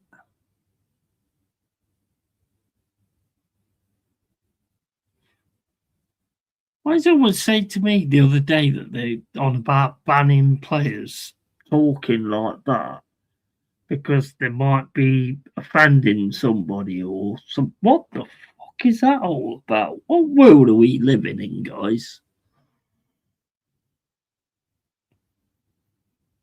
They do that so because they don't want nobody lip reading or anything like that and like putting them in a situation. But now it's been taken as when you're doing that, you're being offensive to somebody. What world we live in, man? What world do we live in?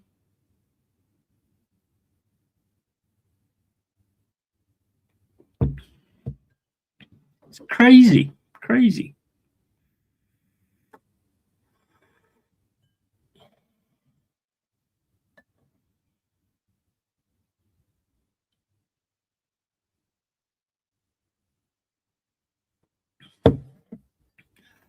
"72 minutes and 10 gone. Wolves 0, Liverpool 0. Yeah, I've changed that.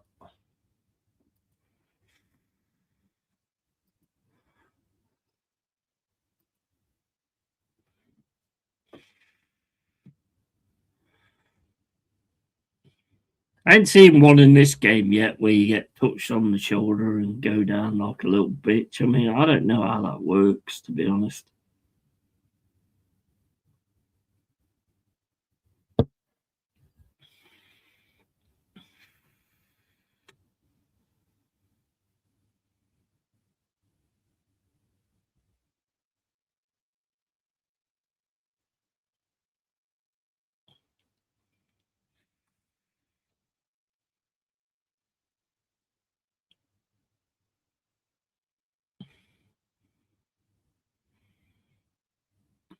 It's a mashal, but Wolves are doing it well at the minute.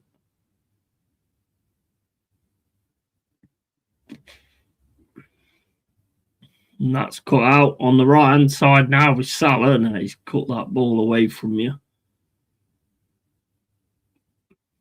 But he did go down eventually, but he didn't go down straight away.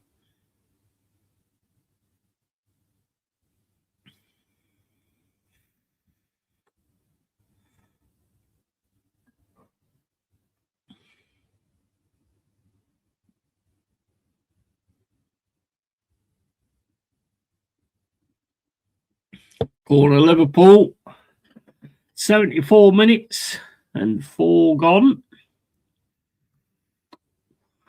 0-0, Wolves and Liverpool. Big up to Colin AFC. How you doing, mate? Hi, mate. Late on parade, feeling like shit. Oh, yeah, had a few. Did you have a few last night, mate? Or just not well? Bill, yeah, mate. You okay, bro? Yeah, I'm all good, Adam. How you doing, matey? To be honest, Adam, I'm just getting a little bit annoyed at the way that they are officiating these games at the minute when someone puts their hand. I mean, that one for Leeds there, right? Gionta goes to win the ball. 09 goes in for a tackle, smashes his face on Gionto's bum, and Gionto gets the foul against him. I mean, what's that about? What is that about? Honestly, what is it? I just don't get it. I don't get it. He goes in for the tackle and smashes his face on Gionto's bum. I mean, what do you call that? Is it a bum face? Is it a bum face foul? Is that what you call it? Bum to face, you know? I just don't get it. I don't get it. I don't get I know you won't like this, Adam, but that Cunha thing was disgusting, mate. It's disgraceful.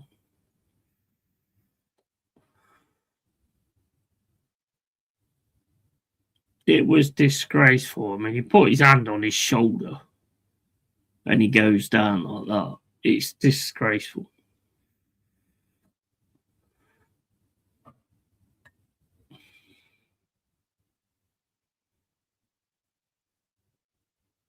It's taken away my love for the game, to be honest. It is really starting to take away the look. Look, I get it why players do it. I 100% get it why players do it. But the fact that the officials go with it is just ridiculous. I mean, and like I say, I mean, if Lacquara, whatever his name is pushing, he's pulling Cunha back, why does Cunha fall forward?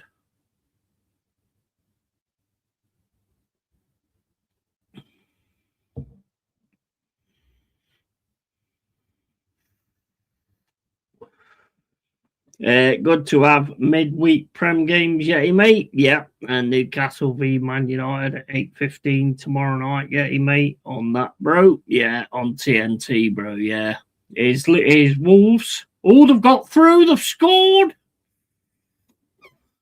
Wolves have scored. Wolves have scored. It's 1-0 to Wolves. Lovely little touch there as the tackle's coming in from Canate.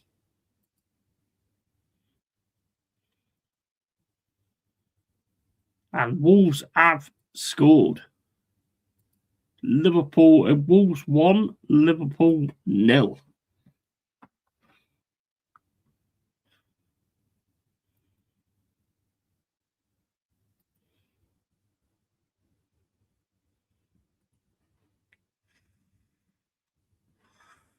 I'm just getting tired of this bullshit officiating, to be honest, Adam and Colin.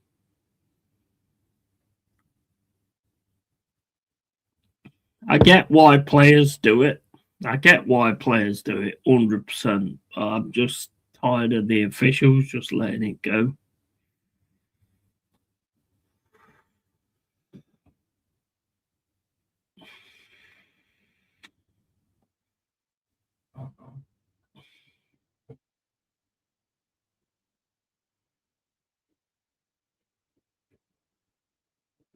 That is a lovely little dink, that is, from Gomez to give Wolves the lead.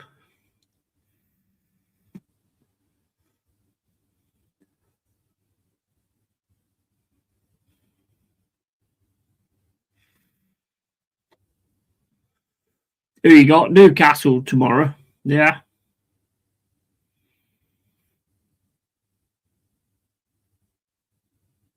See, like I say, I get it when like teams that are fighting to avoid relegation and all that kind of stuff do things like that. But some of the things that the officials let go and drop fouls for is just ridiculous. It's ridiculous. Oh, off the post.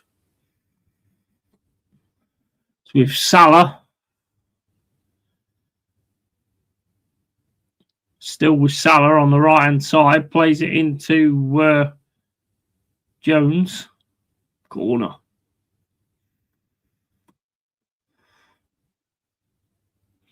Yeah, and I get that as a fan you'll take it, you know. Oh, well, in the situation where we are now, but I just think the officiating is just getting ridiculous.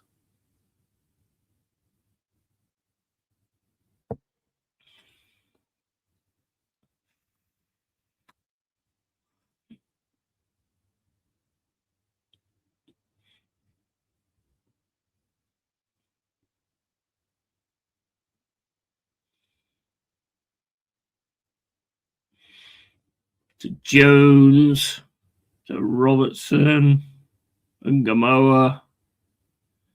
Back to Robertson. Robertson puts it in the box. That's a nice cross. Header is not all that, though. 80 minutes and 48 gone.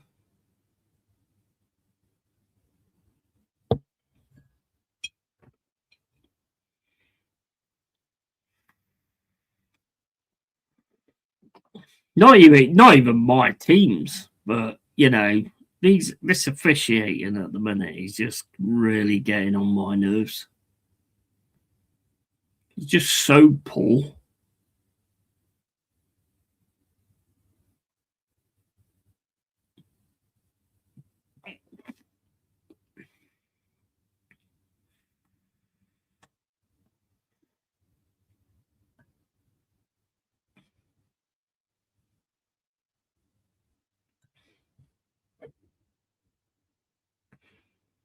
I mean, God, that didn't get given.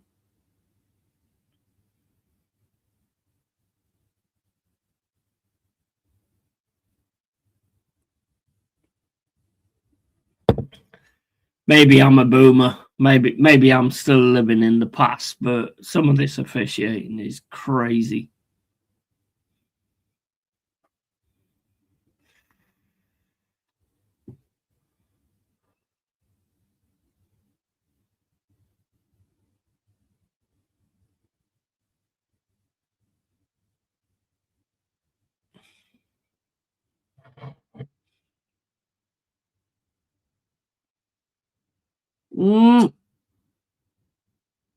Big mistake there. Salah, and he scores. Salah.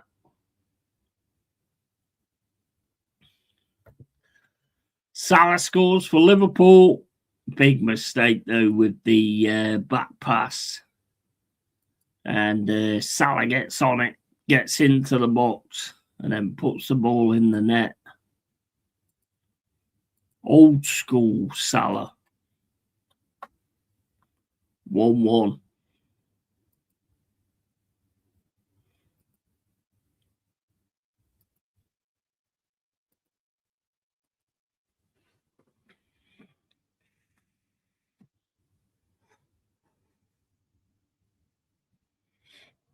Salah does well there. It's a good shot as well. It's a really good shot from Salah.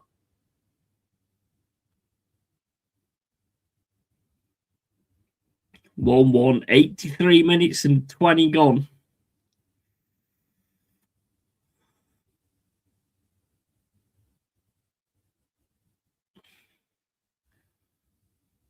Big up to Wolves, though. I mean, they're already down. They know they're down. But they still keep giving it everything. Can't fault that. Can't fault that at all.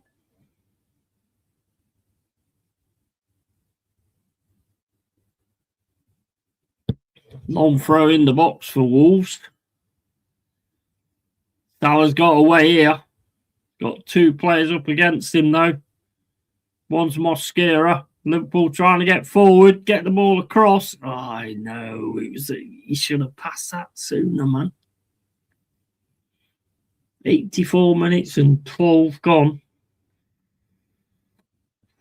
Wolves now on the attack on the left-hand side. Ball into the box, and it's cleared by Van Dijk. Corner.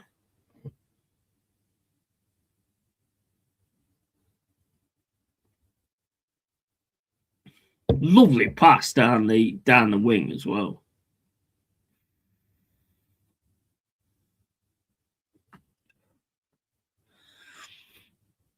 Here comes no, this is the one before, isn't it?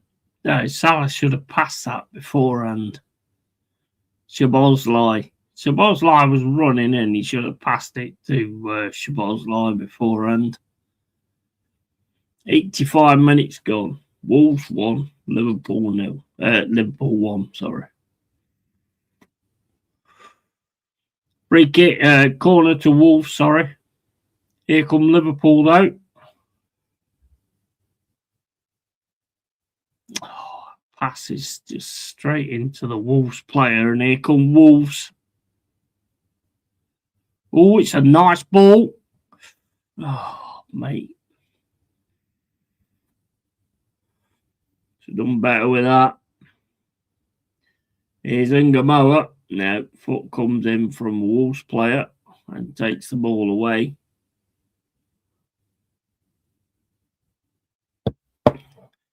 Big up, yeah, big up Hammers Football TV. How you doing, matey? Make sure you follow Hammers Football TV. if you have the chance at some point, we'll do a show called the Survival of the Shittest. Survival of the Shittest.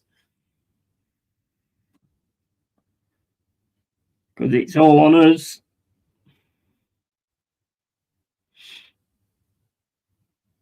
It comes down to which one could get a win next, doesn't it, Tom? Doesn't it, mate? Comes down to who can get the win next.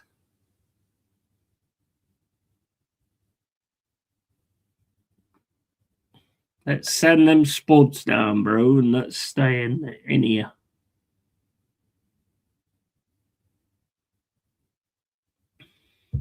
Here's Ngamoa.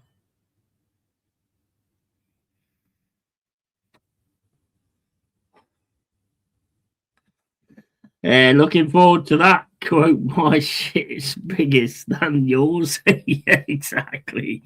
Yeah. Well, I mean, if I can like get a Leeds fan on and a Wolves fan and a Burnley fan, but I don't know any of them. So, but yeah, we could totally do a show like that.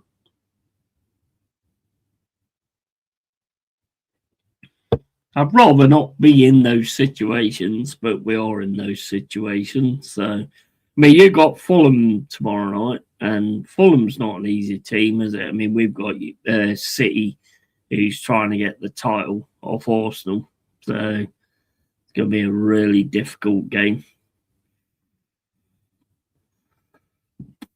But I don't give a fuck. I don't care. I don't give two fucks who we play. We better fucking bring it.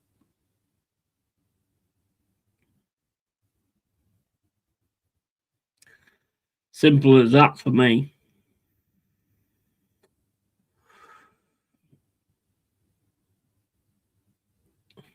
We've got to fucking bring it. That won't be an easy game. Fulham suddenly found some form. Yeah, Fulham's a really bad one for us. We've got them after you.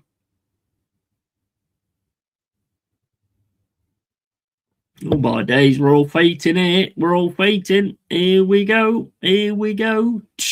Here comes Stone Cold Steve Austin. The Royal Rumble. There, that would be, yeah. Fulham's not an easy game to play against. But I mean, one thing about you guys, you're fighting. I mean, I don't know if you saw that it was against Brighton. You know, there's no fight there at all.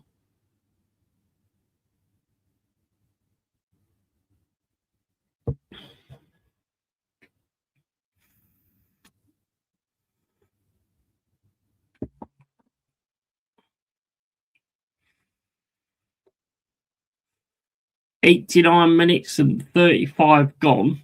Wolves 1, Liverpool 1.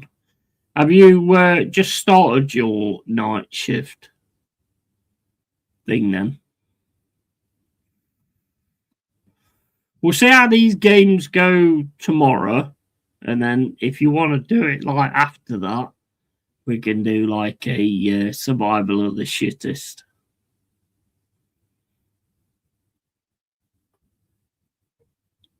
And I've got StreamYard for a bit, so I mean we can share the stream as well.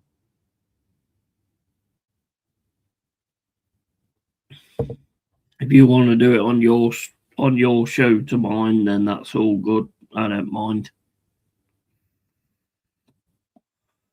No, you ain't got none of them sheep shaggers in your chat.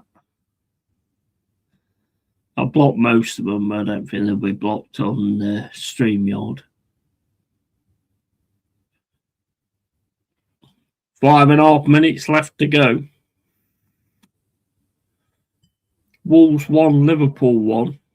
Corner comes in from Liverpool, headed away by Wolves.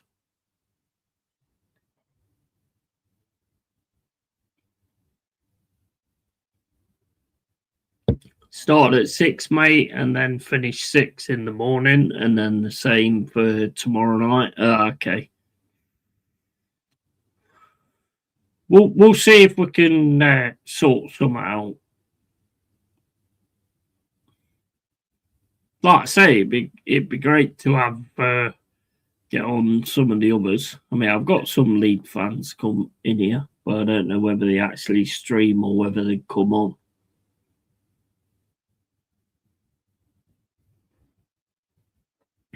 But they're more than welcome.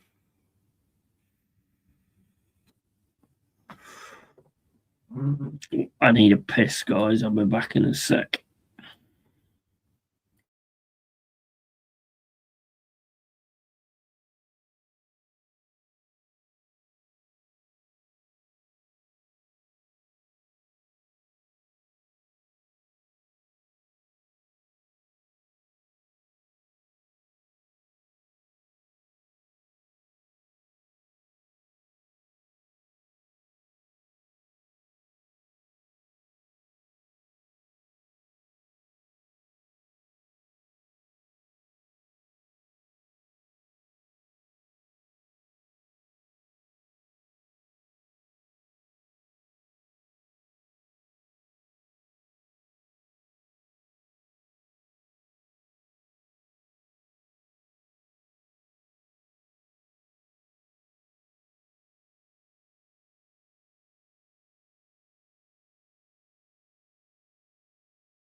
So that I'm not working those hours. Evening, Tom.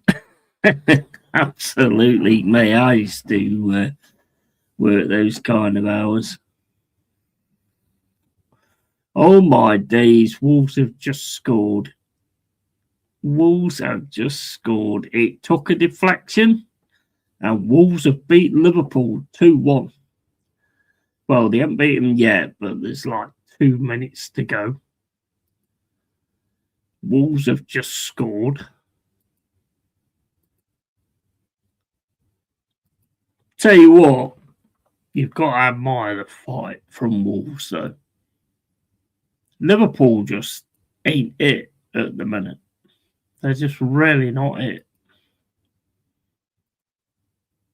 And to be honest, with what I've seen of it, the fight from Wolves has been insane. They're the bottom of the league. They're probably all going to leave after when they go down, but you know, eating Pepsi and Wolves, yeah. It's just shot on the edge of the area. It's Gomez takes it completely away from Allison and straight in the net.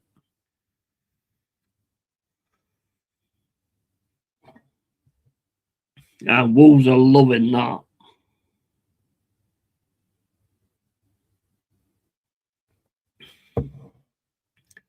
You know what? That's proper fans, though. That's proper fans. They know they're down. They know they're gone. But they've still...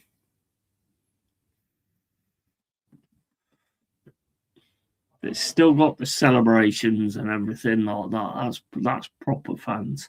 I mean, the way you guys played Liverpool, Tom, was... I mean, you played some really good stuff, actually, against Liverpool. Really good stuff. We lost against them, obviously. But I'm tired of it. Keep hearing this fucking tired excuse, to be honest.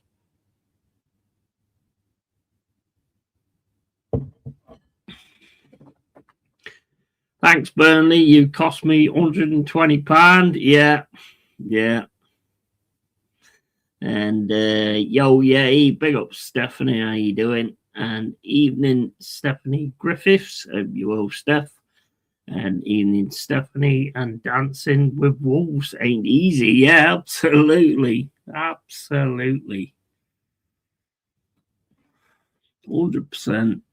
100%. I tell you what's annoying me tonight, and not just tonight. The officiating. Right. Listen to this, right? I'm watching Leeds against Sunderland, right? Can any of you make sense of this, right? 09 goes in for a tackle, yeah? He flies in. Jonto clearly wins the ball, yeah? And 09 goes flying into his fucking arsehole. Guess who gets the foul? 09 gets the foul for flying his head into his fucking bumhole. I mean, what the fuck is that? 09 went in for the tackle and just fucking flies straight into his arse.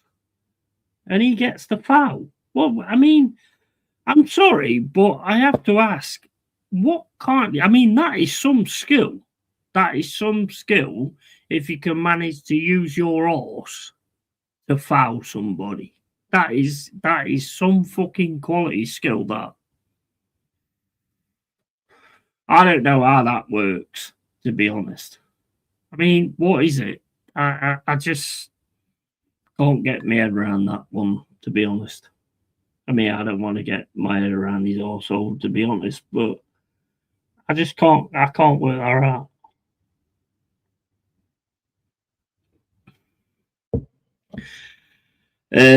We gifted Liverpool 3 goals. Good to see Liverpool trying to do what we did. Yeah. And Tony, LA Pepsi, gonna enjoy seeing the Liverpool fans at work tomorrow after all the stick I had over drawing 2-2 with Wolves. Oh, 100%. That's the best thing, isn't it? That's the best thing when you can give it back. Arseholes always get the shitty end of the stick, so to speak, allegedly. Yeah, exactly. Honestly, I've never seen anything like that in my life, where you're doing what you're doing, and the guy goes into your arsehole, maybe trying to get a lick. I don't know what he's doing, but and then he gets the foul. That it just makes no sense to me.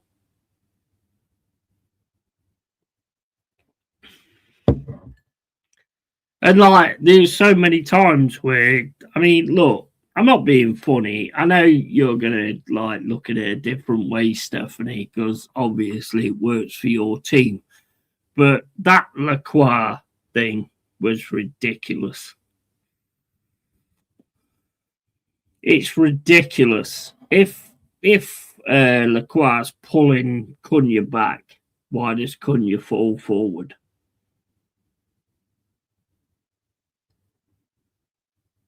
I mean, you'll take it all day long. Of course you will. But,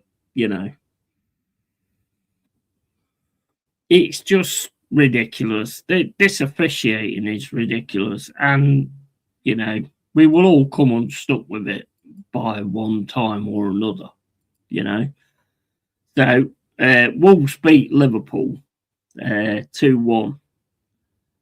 Liverpool really need to sort of look at themselves at the minute. But, yeah, that's the end of that. Yeti, I'm not superstitious, but I never look at barcodes when we play Newcastle. Exactly.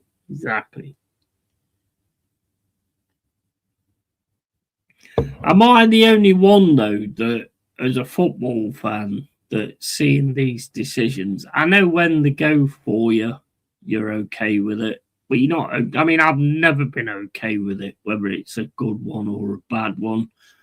But this has got to be the worst Premier League for officiating that I've seen for a long time. It's got to be the worst officiating Premier League wise that I've seen for a long time. Wolves 11 points behind Forest. Yeah, well, yeah, there is that. Yeah, but at least they got over the 11 points, which is the one thing that bothers me, Pepsi. To be honest, big up to Wolves, because all I wanted them to do was get over that 11 points and make them sheep shaggers the worst team in Premier League history. They have to win something. So, I mean, they can have that. I mean, obviously, they've also got the championship for shagging more sheep than anybody else does. So they're always going to have that. They're always going to have that trophy. But now they've got the trophy of being the shittest team in the Premier League, and I'm absolutely delighted with that. Although they may be coming into the Premier League next season. So we've got to stay in it. No offence to West Ham. I mean, hopefully we send Spurs down. And West Ham and Forest stay up. That's what I want to see. War is all about introducing more incompetent refs into the game. Yeah, 100%. 100%. But, I mean, it is. I mean, fair, Steph, as a common sense level, what did you think of that Cunha situation?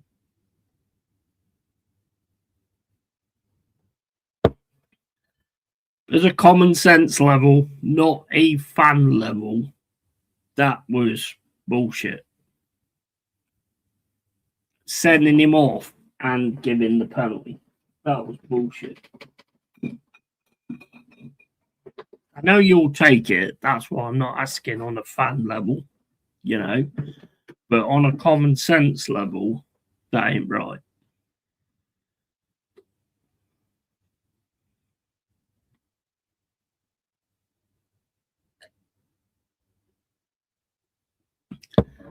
Port Vale about to knock Bristol City out of the FA Cup. Is that one on? Is that still on? Is it? I've just turned the fucker off. No, but seriously, I get it at a fan level, but that decision was crap.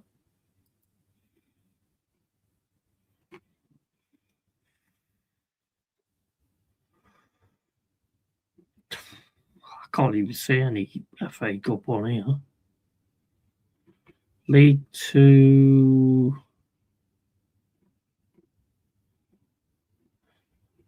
Where's that? That's not even on here.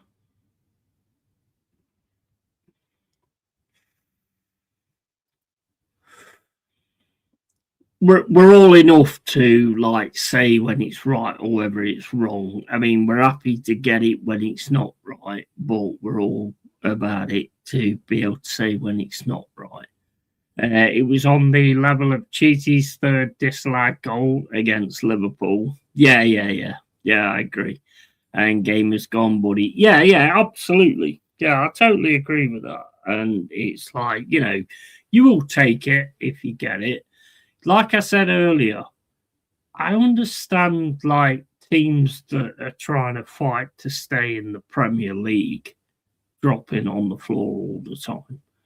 But what I don't understand is teams that are always going to stay in the Premier League anyway doing it when they've got the quality that they've got, yet they keep doing that shit. I don't like it either way, whether you're doing it if you're facing relegation or whether you're like trying to win a title or whatever. I don't like it either way, but it's like I get it if you do it when you're like facing relegation, but not when you're in a situation like you guys are. I mean, look, I'm not having to go at you either. I mean, there's been many bad decisions this weekend, terrible decisions.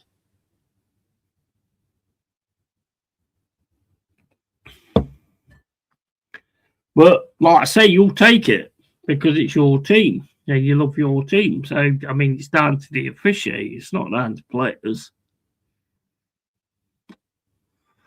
For me, the way that should have gone is it should have been a yellow card for Cunha, and it should have gone the opposite way. But I'm not just pulling out that one. There's many that I've seen this weekend that have been as bad.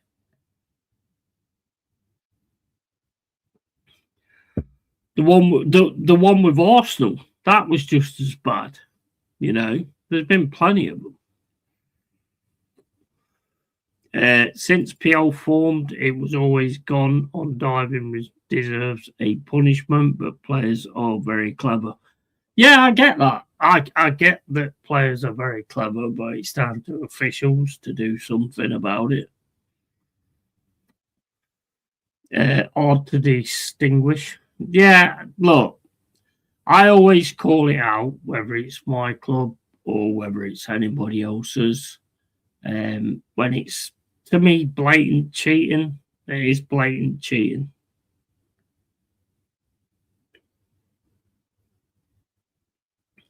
But at the end of the day, that's how the game is nowadays. And any fan will take it. You will take it. But then when it goes again, I'm getting annoyed about it, full stop. Whether it's my team or whether it's anybody else's team, because obviously I watch a lot of football. So I'm getting annoyed with it completely, whether it's my team or anybody else's. I just think it's unacceptable. I think it's unacceptable nowadays.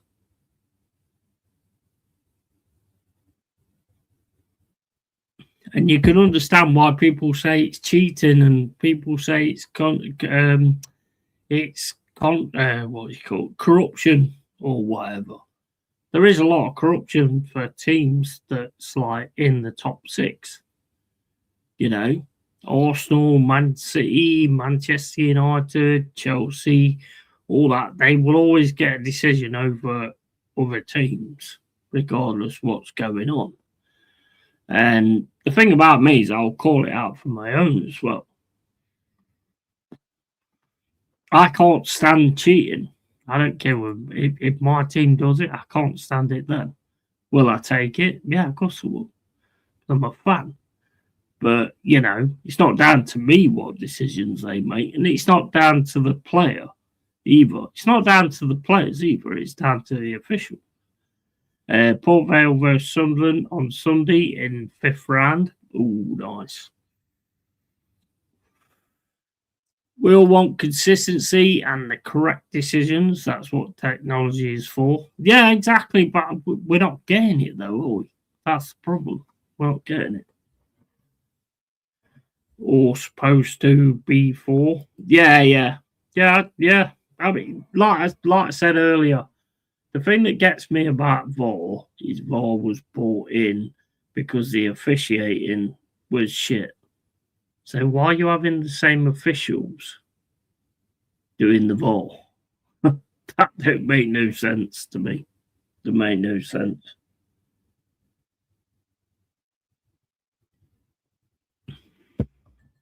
I mean, it might sound like I'm being a bit like because of the situation we're in. We're in the situation we're in because we deserve to be in the situation we're in.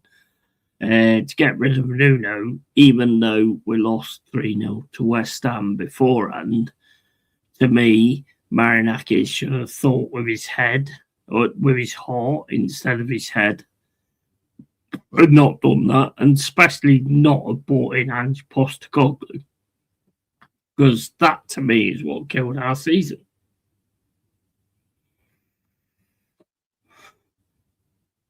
You can't change the way a team plays in the middle of the season. If you bring them in pre-season, then yeah, maybe.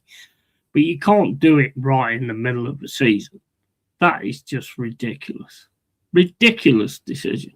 And if we do end up going down, as much as I love Marinakis as an owner, you are primarily at fault for that.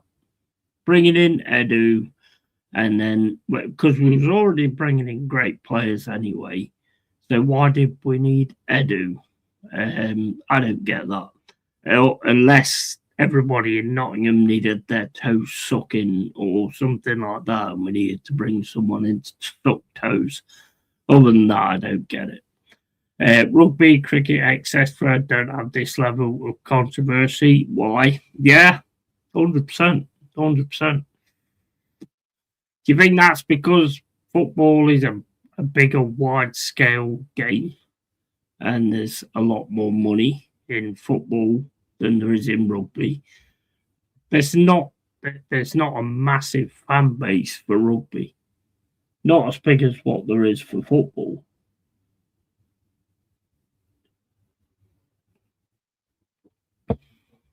And same with cricket. Some people like it, some people don't. Whereas football has a bigger fan base. AI will argue with that ref. Yeah, 100%.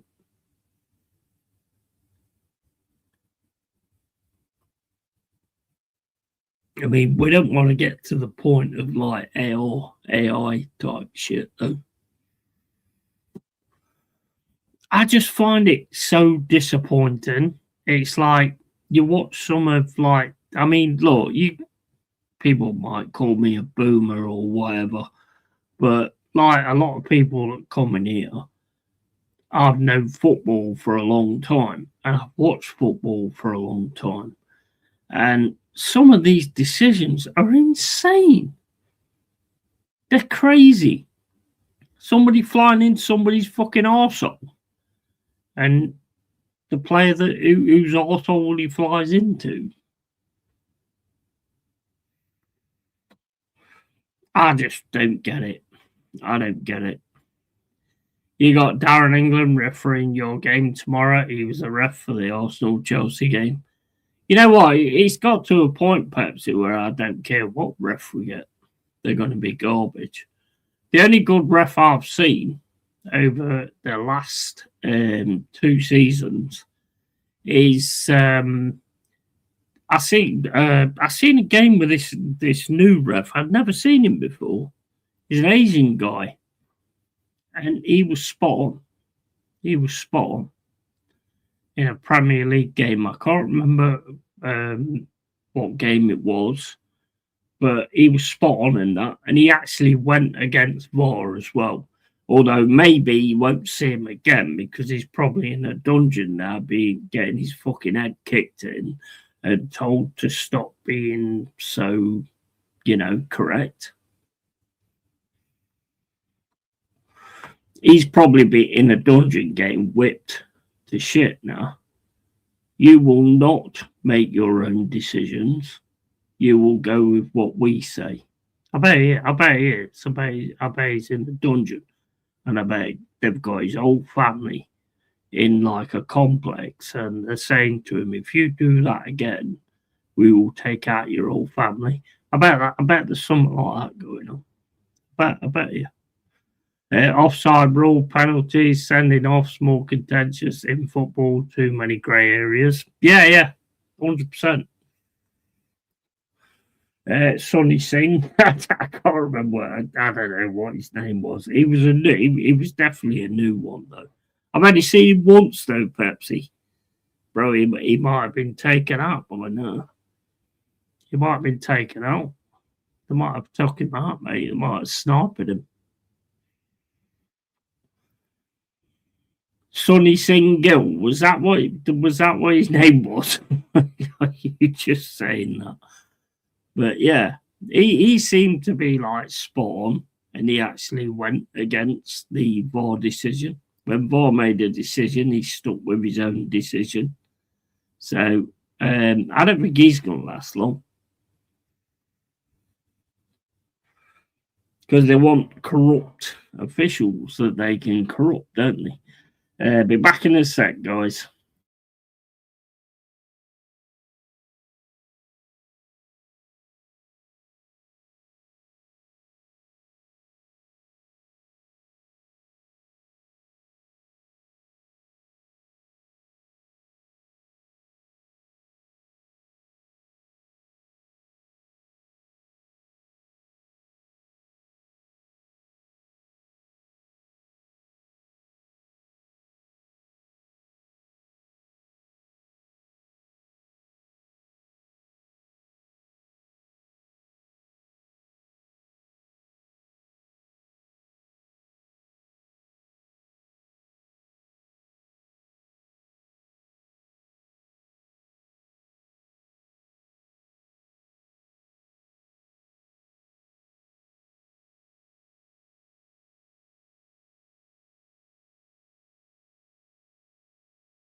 Gotta go, buddy. Catch you soon. I'm pumping it tomorrow. Nice one.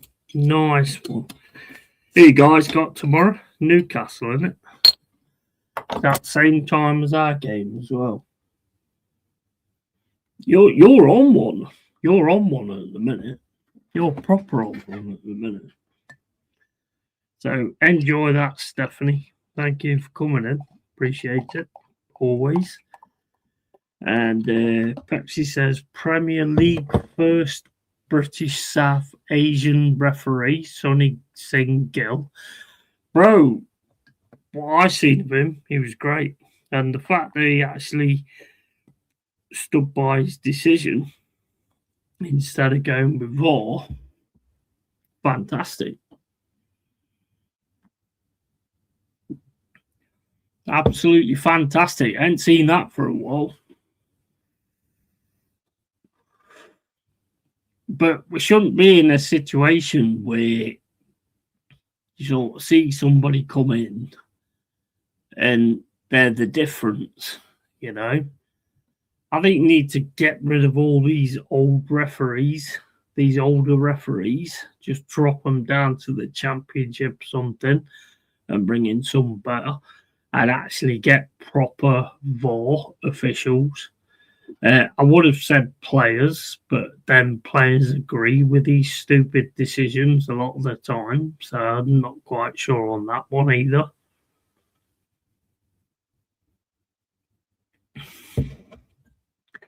But yeah, enjoy getting banned from the pub, Stephanie. It's a bad one. A bad one, Stephanie. When she's in the pub and having a beer. Terrible. So hopefully you don't get banned tomorrow. But yeah, it's the Man United Newcastle on at the same time as our game. There's a lot of games on at the same time.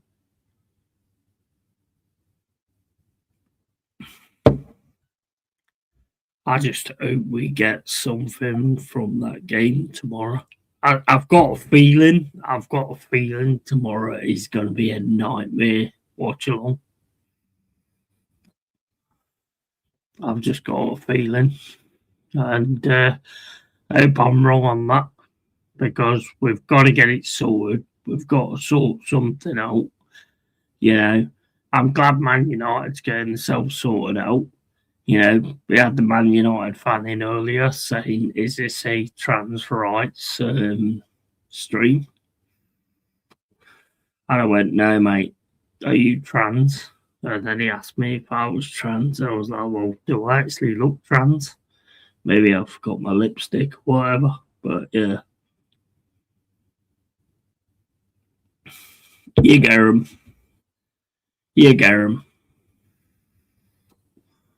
I'm happy for what United are doing. I've always liked watching United, but I don't want them throwing themselves to the floor all the time. I don't respect that, whether it's their team, my team, or whatever. Same as Arsenal, you know. At the end of the day, go and win it. Go and win it with quality. Go win this title with quality. Win it with quality, and my respect levels will go massively. Pierluigi Collina would have played the advances and sent Chelsea player off after the play had stopped. Yeah.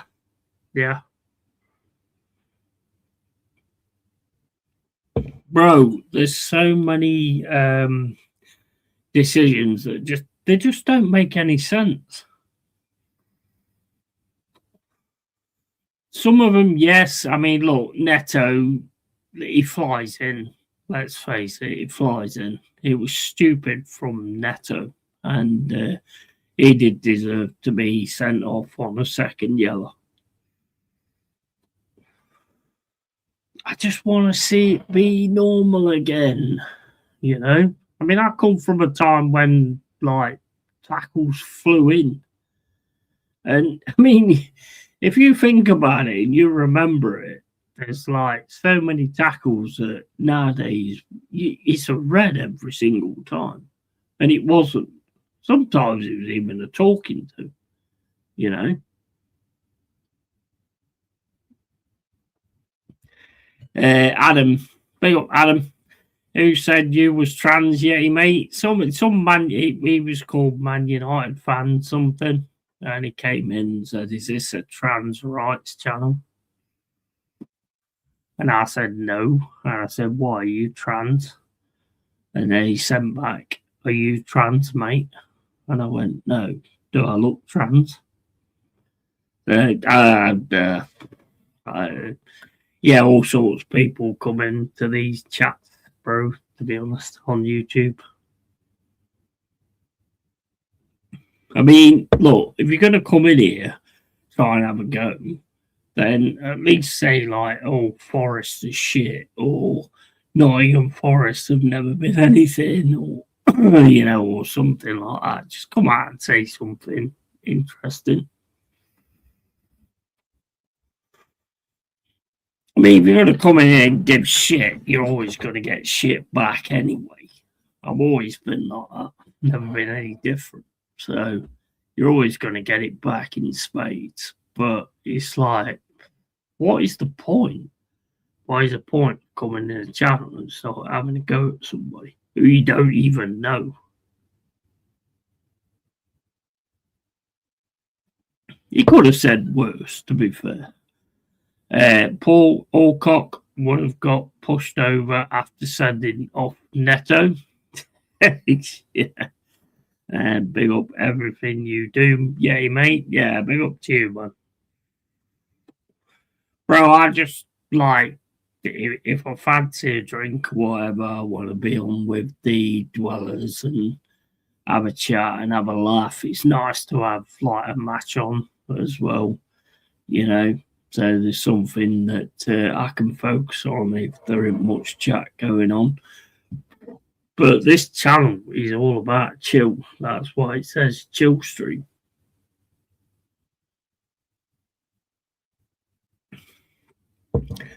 I don't have no issue with anybody unless they have an issue with me.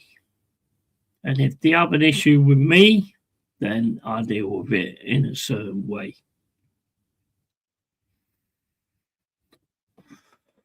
I'm very quick-witted. I'm very quick to come up with something when somebody says something against me. Always have been. So, but I'd like a general chilled stream where I can just have a chat with everybody and get on with everybody. I don't even know you. I don't even know of you guys. Not real life, but then again, you don't know me either. So, not in that respect. That's the ref Di Canio pushed over years ago during the Sheffield Wednesday Arsenal match. Oh, mate, yeah, I remember that. Yeah, I remember that. Yeah. That was quality. Paolo Di Canio was he was pure entertainment. Every time you watched him, he was pure entertainment, even if he was doing the skills and quality in his game, or he was just going off on one. He was pure entertainment.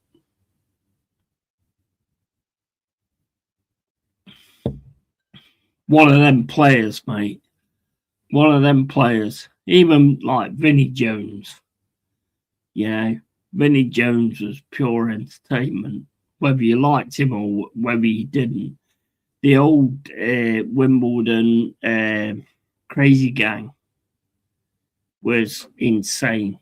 And you know what? They got some really good stuff going as well. But I think we all knew when Wimbledon actually went down, it would all change.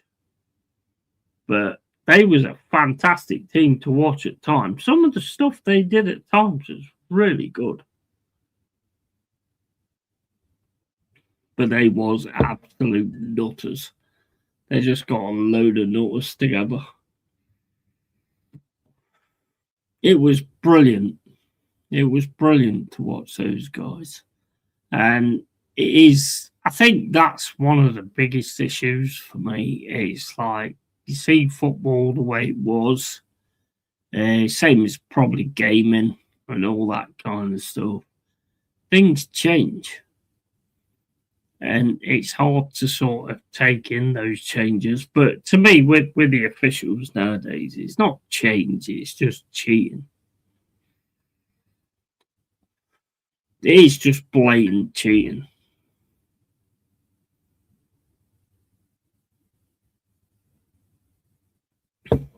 And you just get tired of it. You don't mind losing when you deserve to lose, but when you lose because of that, then it is annoying. And I'm not saying that we lost because of that against Brighton. Yes, there was a few decisions that was bollocks. The Jesus one is the biggest one for me. The Jesus one where he's in the box and Ash just throws himself to the floor. Disgusting. Disgusting.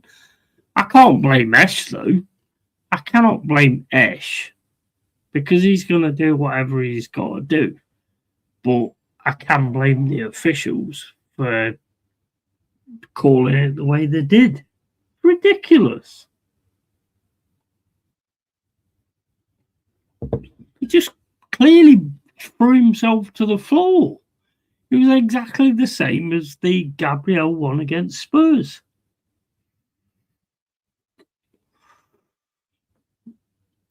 I was at Highbury and we were 2-0 up and lost 2-3 fuckers, and I was in the clock end, so not a good day. No, absolutely not. I mean, there's been so many days. I mean, one of my favourite ones, I've got to say, one of the best feelings I've had, and this is crazy. But in my past, when I was going to the when I was at the City Ground, was that 2-2 against Leicester, and we got the draw right at the end of it. And I know it's only a 2-2, but the feeling when we got that goal to make it 2-2, it will stay with me forever. It was like we won the World Cup. I mean, and we always say that we're not bothered about Leicester and all that kind of stuff, but it was just crazy, man. The feeling you got when we got that second goal was just insane. Jack Leicester, I think it was. Absolutely crazy, man. 100%. That was one of my favourite times. That was brilliant at the City Ground. Crazy Gang, missed that bit. Yeah, Crazy Gang was insane. They had some like really good players back in the day. I mean, I used to watch Match of the Day then as well. I mean, look, I'm not gonna turn around and say that players didn't dive back in that day or whatever. Just don't think you really noticed it. Maybe because football's on TV nowadays, you notice it more. When you're sort of in the ground and you're watching it, maybe you don't notice that much. But, you know, I can't remember sort of noticing those kind of things, to be honest. But maybe it gets programmed into us to notice it.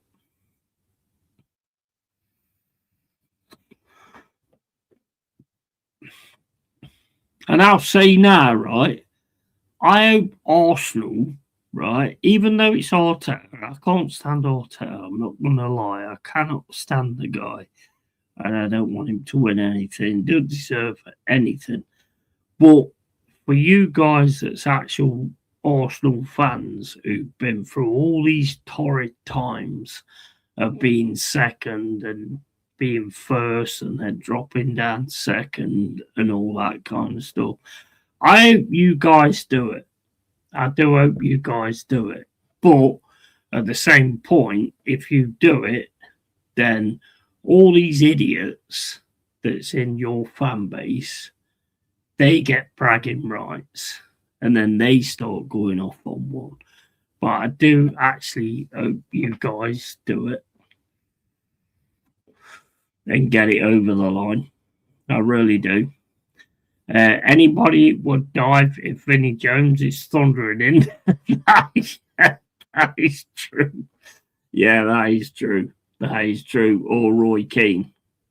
Yeah. I get that. But I mean, that was like, or Stuart Pearce. If Stuart Pearce is diving in on you, you're diving. You're diving because you know you're going to get hurt. So yeah, I get that. But I mean, it wasn't as prevalent back then, was it?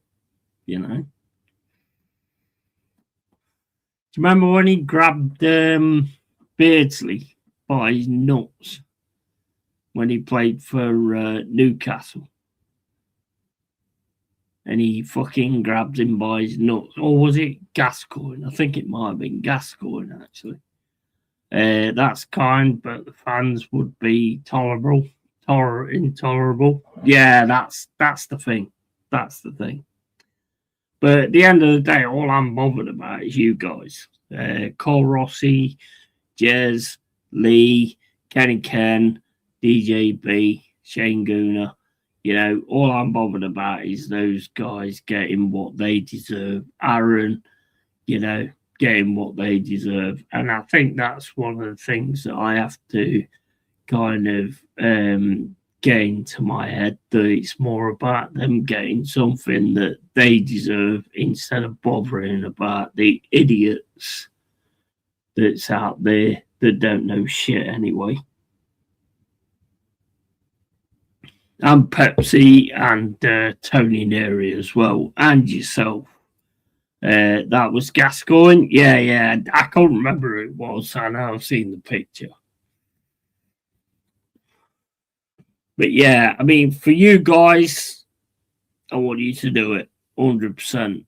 But my thing at the back of my mind is that if you do it, then you're going to keep this guy. This guy's staying. Arteta's staying if you do it. Do I think you'll do it? Yes, I do. 100% I think you will. Same as I said about you beating Spurs.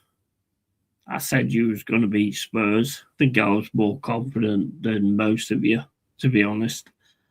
I thought you beat Spurs, and I think you will get this over the line. I think it'd be a struggle. And you will struggle to get it over the line. But I do think you'll get it over the line. But that means another 6 years of Arteta. I mean, what do you think of that? Remember when he took out Cantona and Keane in that FA Cup match and they didn't react? Yeah. We had to do some proper tough guys back in football that day. If Forest win at City, then I'll be confident. Yeah, I mean, that's going to be a tough one, Peps. Mate, I'd love to do that for us, not for you guys, but I'd love to do that for us. But if you look in the past, when you was actually at the top of the league, we did actually do that for you. I think did we get a draw against them? Or did we beat them at the Etihad? I can't remember what we did. I think we beat them at our ground. And you did take advantage of it. So I think it'd be a massive mentality thing for you guys if you actually get it over the line. And I think you'll see a completely different Arsenal when they have that mentality. When they get that mentality of winning and getting it over the line, I think you see a completely different Arsenal, to be honest. If we won the league, the tippy top Gooners would say we'll win the World Cup. Yeah, 100%. And I think I was watching Jez's show earlier, and they was all saying it. DJB, Kenny Ken, Shane Gooner, and the other guy, I don't know who the other guy was. But they was all saying it, that it's like the problem is the minority of Arsenal fans, but the problem is the minority is the loudest. It's same as like with games. The people that don't like something don't say anything, and the people that get on with it, they're the ones that shout the loudest. I had no issue with Arsenal, no issue at all. You guys are there for a reason. You've got yourself sorted out. You've got a good squad and everything like that. You know, you've got things moving. I just think you've got a fraud as a manager. That's my biggest issue. I think you've got an absolute fraud as a manager. But I do think you'll get it over the line. I do think you'll win the league.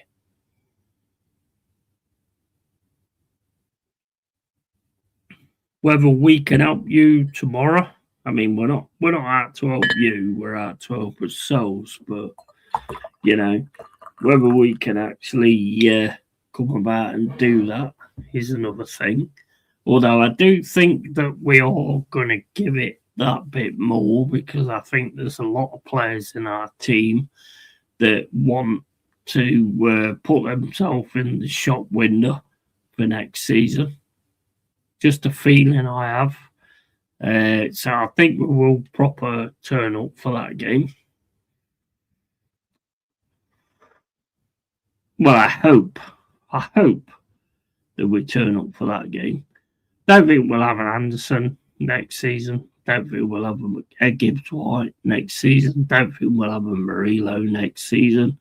Milenkovic, possibly not. Nico Williams, possibly not. Aina, possibly not. So I think we do tend to pick it up for the bigger teams, which is something we've always done, to be fair. It's what we've always done.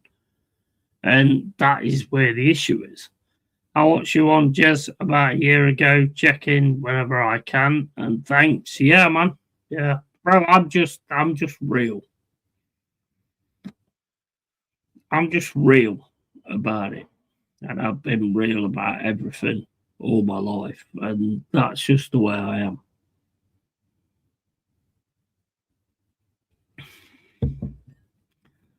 I always call it real. And that's what this channel's all about. And we'll be having Jez on quite a bit after Sunday. He's missed on this channel, to be honest. It's good when we all together and having a laugh and just, talking about whatever, So, yeah, I will be having Jez on, like a few watch-alongs and all that kind of stuff. I'll be doing Forest on my own, obviously. But I will be having Jez on a lot more. If he's got the time. I mean, I know he's like on different channels and stuff like that, but if he can come on, then he can be on.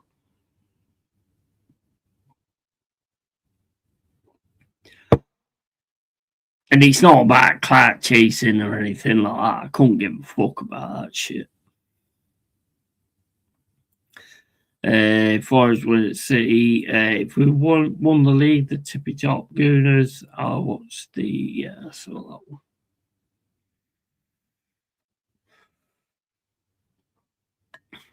I like Jersey's quality. He is absolutely quality, and we get on well, and we do good streams together as well. I have a lot of respect for Jez, and it's him, and it's Kenny Can, and it's DJB and Shane Gooner. Even though I'm not on with them a lot or anything, but I listen to what they say, and I respect a lot of them for what they're doing. I have nothing but respect for it. But I think, like, when I created the cave, at the start, it was like I want to go on loads of different channels and all that kind of stuff. And then it became like, I just love kind of what I've got in the cave with the people that speaks and shit like that. The chatters. Lodestar London, he's missed too much on this channel. Bro, he acted like an arse. What could I have done? Yeah, he was sound, he was alright and that, but he acted like an arse. I'm not having that. He started having a go at people that was actually on the stream, and I'm not having that. Because we was only asking him why he felt like that and all that kind of stuff. If you're gonna act like that, then why would I bother? Would you do that if it was somebody on the street acting like that? No, you wouldn't. You'd go, get the fuck out of my face and go away. So why is it any different on the YouTube stream? It's no different, is it? If people are all right, I'll have them on, 100%. And, and it's simple as that. If people are all right, then I'll have them on. Borg, I've had him on loads of times. I've had the AK4 Pete, the Man United fan. I've had him on loads of times as well. If you're all right and you come with the right perspective, and I'm not saying that you've got to agree with everything I say and all that kind of shit, because it don't work if you agree with everything I say. There's got to be some sort of like not argument, but some kind of pushback on what I say. That's the way it works.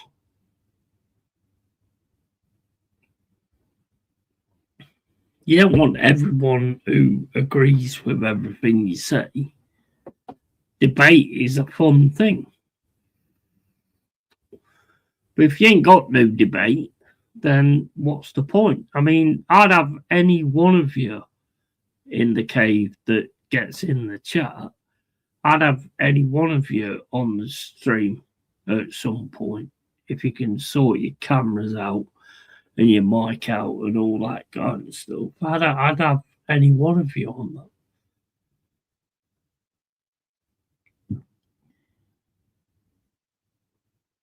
Because I think we have a really good vibe in here.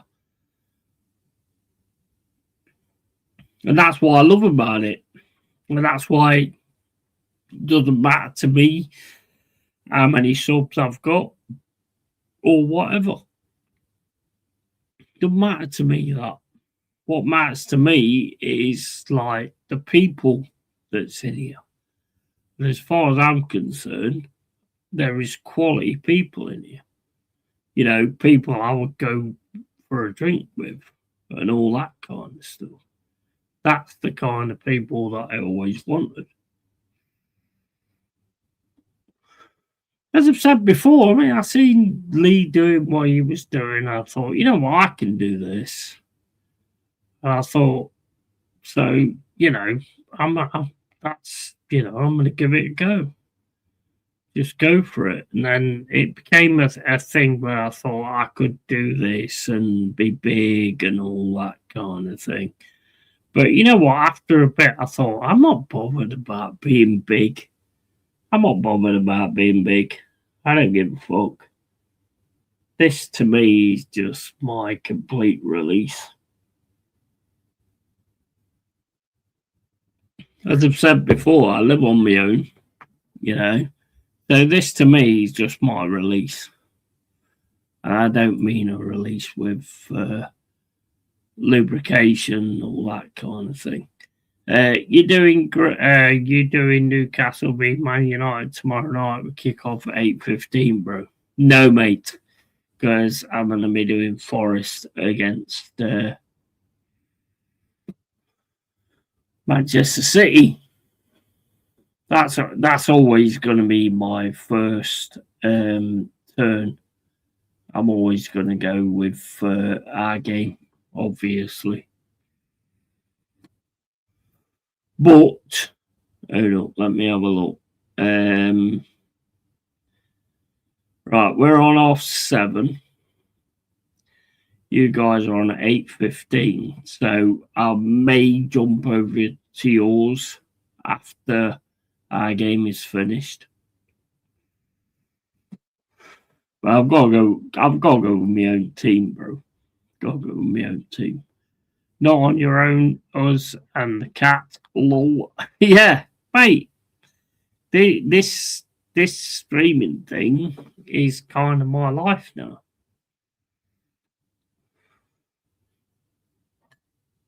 I don't like being around people, mate. To be honest, I don't. And I'll be honest, I don't like being around people. Every time I'm around people, something kicks off. Every single time. So, like doing streams, it's not the same, you know. And it's like I never wanted to be a streamer that just went on streams to argue with somebody. You know, like if someone go, oh, this guy's giving you shit and this guy's calling you out and all this, that, and the other. I would always avoid that kind of thing because it's like I don't want to go on a stream rolled up, ready to have a go at somebody. If I'm on a stream and an argument kicks off, then fair enough, I'll deal with that. But I'm not going to go on stream because I'm old school. I've seen the rap battles and all this. That the easiest thing you can do on YouTube is fall out with somebody and then keep getting that somebody on and arguing with them because then every one of us could do it. I could fall out with Jez and then me and Jez could talk afterwards and go, hey, tell you what, let's both fall out. Let's fall out with each other and then I'll get your subs and you'll get my subs. Nah, I've never been about that. Not interested in that kind of thing. You will build yourself by doing that, but I'm just not about that. Wolves versus Liverpool again on Friday in the FA Cup. That's another Liverpool loss. Yeah. Wolves seem to be really trying to make a difference now. You have to respect that as well. You have to respect that. But like I was saying, it's so easy to do something like that. And I guarantee a lot of the arguments that's gone on between YouTubers have been sorted out between the two YouTubers, you know, beforehand. Because it's just easy. It's easy. You know, you could do that. You can do that. You can create a narrative with anybody. I'm just not interested in doing that kind of shit. Just interested in doing what I do. Gaming's a big thing for me. So, you know, I love doing that kind of thing and stuff like that. You've always got to be real to yourself. In betting on Newcastle finally beating Man City in Cup on Saturday. What about your game against City in the final? What are you thinking there? Do you think that's going to be a massive reality on the way that the end of this season goes? If Man City was to beat you in the Carabao Cup, which is possible, do you think that's going to have a massive knock-on effect to the league? I think it will. because winning mentality is massive. If you manage to win that Carabao Cup, I think you could 100% go on to win the Premier League. What do you think on that? I need a piss. I'll be back in a sec.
I have to apologise to Freddie because I walked past him and farted in his face.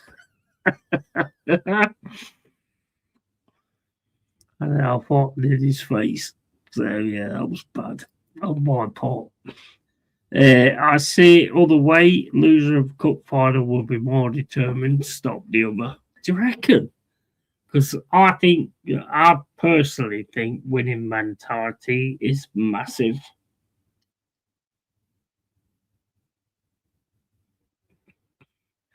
The big game is gonna be in the Prem. Is gonna be if there's no points dropped in the meantime. Is gonna be Man City against Arsenal. That Man City Arsenal game, the way it's going at the minute, is going to be the one that calls it. Unless somebody can take the points off Man City. That's going to be massive. That is going to be a massive game. I think we will lose convincingly and finish second. I said it when asked on the channels I watch. Yeah.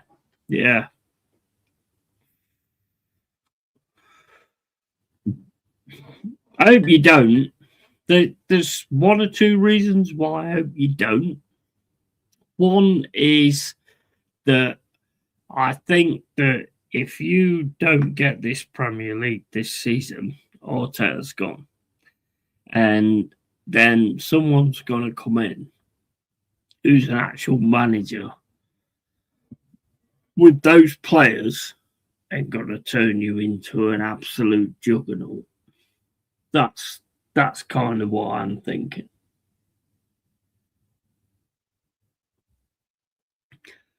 I think most fans want you to keep Arteta because he's not quite doing it. And I think if you got with the players that you've got now, if you've got an actual manager in there, you could be an absolute juggernaut. That's what I think.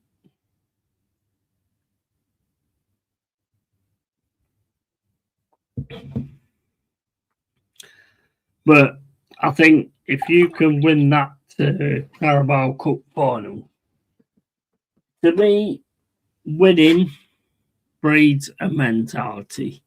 You see, with all the teams that have done it before, winning just breeds a mentality that makes you continue winning. A mentality is a massive thing. So you winning that Carabao Cup, I think will breed a massive mentality. to you going on and winning the Prem. That's what I think. Just because of what I've seen in the past, it does breed a mentality. When you realise you can win, you go on to, changes your whole perspective, doesn't it? Well, I mean, it's pretty obvious, actually. I mean, look at Manchester United at the minute. They win, then they win, then they win, then they win. A winning mentality is huge. So even if it's a cup, it's still massive. I am very confident of Arsenal getting to final of Champions League. Yeah, again, winning Champions League. It's huge. It's huge. Winning breeds a winning mentality. So I think if you can win that Carabao Cup, then I think you'll go on to win the Prem.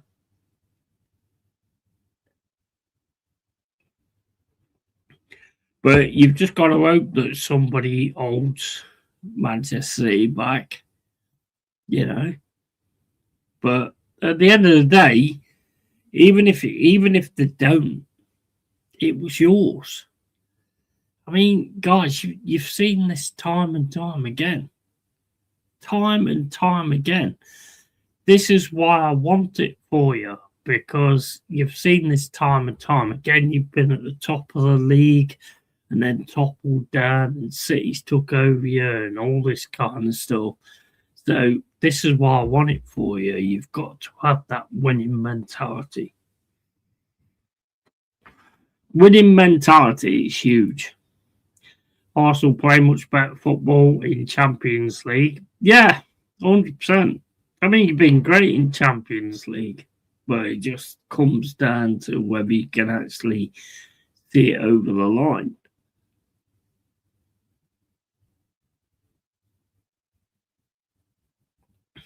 But I think personally you need to win that Carabao Cup. You need to win that Carabao Cup, because otherwise I think shit will change. And the reason I say that is because you've never won anything. You've never won anything under this manager. Never. So you don't know what that winning feeling feels like. So why are you going to want something when you don't know what it feels like? And so you need to win Carabao Cup. And I think that will be the difference on whether you see it through.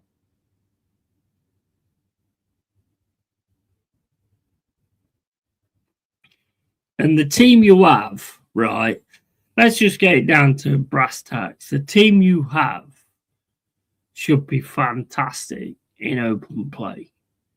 As much as we can turn around and say that set pieces are great because you win games from set pieces, I think it is great. It's awesome. But what happens if you get a game where you don't get a set piece? Or what happens in the games where you get set pieces, but it doesn't work? Like against us when we got the 0-0. There's many games where you've got set pieces and the teams know how to defend them. Liverpool did it as well. As soon as they know how to defend them, you've got to have something else. And all the teams that's won the Premier League and won all these things have always had something else other than the main thing that they always use. They've always had something else to fall back on. And at the minute, you don't have anything else to fall back on. Your open play is terrible. Terrible.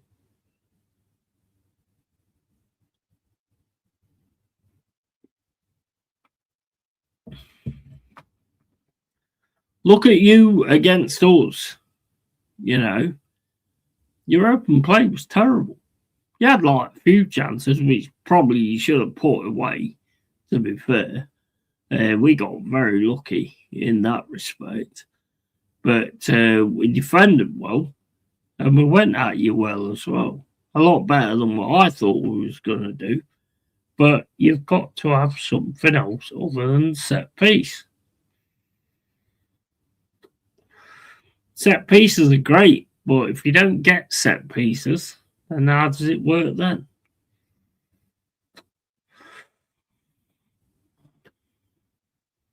I think, personally, I think winning mentality is massive.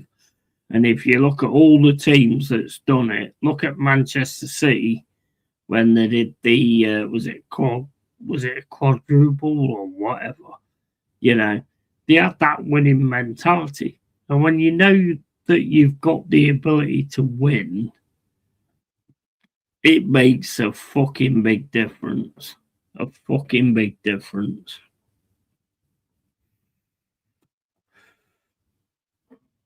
When you know you can do it, you push towards doing it. And that, to me, is the big difference. We'll be back in a sec.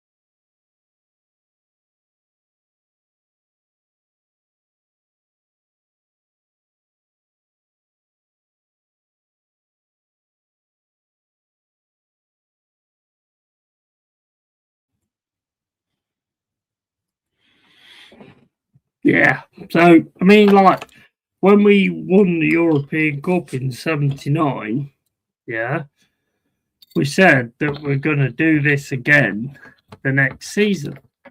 And you know what? We did it. Because that is winning mentality. And mentality is massive in football. It's massive. If you ain't got mentality, you ain't got shit. No matter what your tactics are or anything like that, if the players aren't up for those tactics, you ain't going to win shit. So it's all about mentality. Pep says, good night. See you tomorrow night. Yeah, big up, man. Big up. Cheers for that. Watch that betting, though, Pepsi, bro. Don't get too big into that, mate. Can take you down some silly roads, bro. That betting. And I'm only saying that because I give a shit about you. Watch that betting because it can actually fuck you up.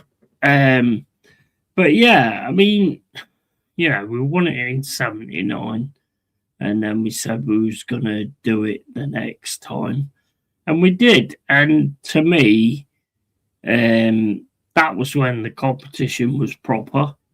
You know, it was proper. 2 strikes are out. There's no league or anything like that. The only reason there's a league now is just more money. The only reason it's a Champions League now is because it gets more money for the games. Back then, it was like 2 legs, you lose, you're gone. You didn't get a league situation. So, and that will always be me as a Forest fan. That will always be my bragging rights. That we won it when it was a proper competition. You can get loads of chances to stay in it. You had to do it right there, right then. And that winning mentality says a lot. We won a lot of cups. Many cups. And I think that's one of the main things that Arteta gets wrong, because you should be bothered about winning the Carabao Cup or wherever it's called. You should be bothered about winning the FA Cup, because that breeds the mentality of winning. And as soon as you get that right, you sorted it. Job done. United have done it. They did the treble. Man City have done it. Liverpool have done it. Keep winning. That's what breeds the mentality. Old Champions League, not top four. No, exactly. Well, it's champions. That's what it's all about, isn't it? Champions League being top four is bollocks. And it's just all about money, Colin. All about money, and that's what the game is about nowadays. It's just all about money. And that is where it's all gone downhill for me. I mean, yeah, seats in the ground are far too expensive for what people can afford. But the thing is, when you're a fan and you've got a seat, you're always going to pay that money out to continue to get your seat. And that's how they capture you. Because as soon as you start doing that, they've got you. Because it's like, oh, I don't want to sit anywhere else. I've always got to be in my seat and stuff like that. And that's where they've got you. They've captured you. It's simple as that, isn't it? It's so easy when you think about it. So easy. It's like me when I used to go to the City Ground and sat in it weren't the Trenton, it was the opposite side. Never went in the Trenton, actually. Always wanted to, but never did. Tottenham this year, Champions League, what the fuck? Yeah. And the thing is, Colin, it is so easy to do Champions League now, because you can fuck up one game and then sort it out the next game. Back in the day, it was like we had to face Liverpool. I think it was in 1980, and Liverpool was the big team, and everybody once again thought that we was not going to be able to get past Liverpool, and we got I think it was 1-0 at our ground, and I think it was 1-1 at their ground, if I remember right.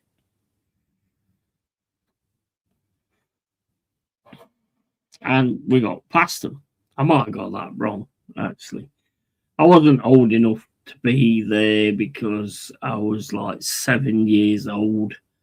And I weren't born into a family that was about football. I mean, a family was about Notts County, I probably went Forest because I've always been a rebellious fucker.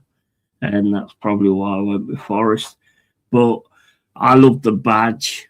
I think the badge was the big thing that did it for me. And obviously, I think a big thing was the rebellious side as well. Because I was tired of listening about Notts County. And on a Saturday, I watched a game with my granddad. R.I.P. to my granddad. God bless him. It was Forest against Notts County in the First Division, as it was called then. away goals were priceless. Yeah, absolutely. 100%. 100%. I mean, we won most of the games by 1-0. You know, I mean, we look at like a 1-0 now and we're like, oh, well, you know, you win, but it's only 1-0 and stuff. Most of the games we won was like 1-0. It was just fight. That's what it was all about. But, you know, we did what we had to do. A lot of the things that we did in history, I read in a book because I got obsessed with Forest and reading what they was doing and stuff. I wish I was like at the age where I could have seen a lot of the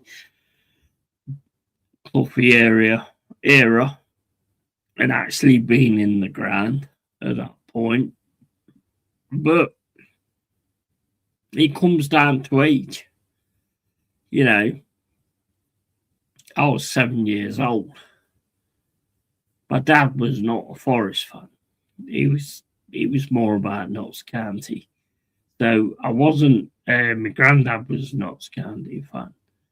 So I could have became a Notts County fan, but I think because of like I mean, I can't say 100%, but maybe it was my rebellious streak or something like that. I don't know.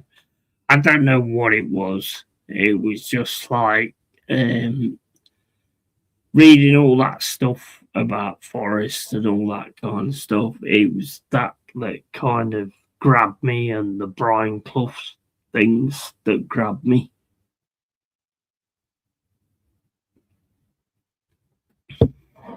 And I just diverted to Forest. I can't explain it. It's just one of those things. You get sort of like pulled in by one thing, and that was what kind of pulled me in. It may have been a rebellious thing. I don't think it was massively rebellious like when I was a kid.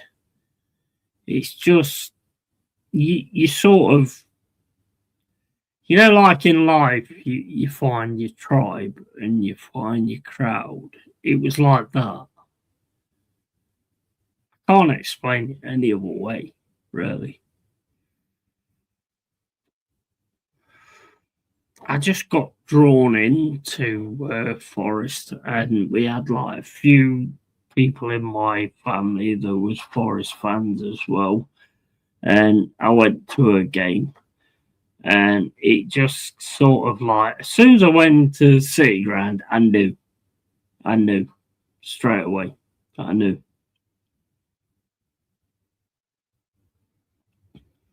I was where I belonged, and that was it. And that's pretty much my history on that, because I just knew that was where I belong. And you can't change that. That's kind of who you are, you know. And that's kind of like just how it went, to be fair. I mean, there was a few other things that went on afterwards, but don't really want to talk about them. But I just knew Forest was my team.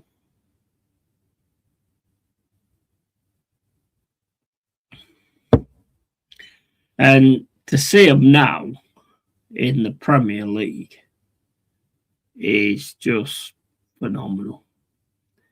I can't even put it into words how amazing it is to actually be. And I mean, I don't like the Premier League, I'll be honest. I don't like it.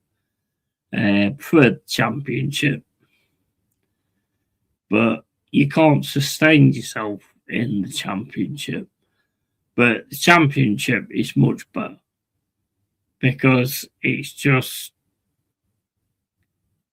Nah, the Prem started to be a little bit like the Championship, where it's like competitive and all that kind of stuff. But over the time, I'm starting to see now that the Premier League is just set up for so many other teams. And in order to break into that scenario is so difficult, you know. Championship games was just electric. Every single game was electric. And Ellie Morrison, I think her name is. I can't remember. I might have got that wrong. But she was on one of the streams the other day, and she was saying that like the Premier League is just dead. The fans are just dead. The Championship is so much better. The Championship was so much better.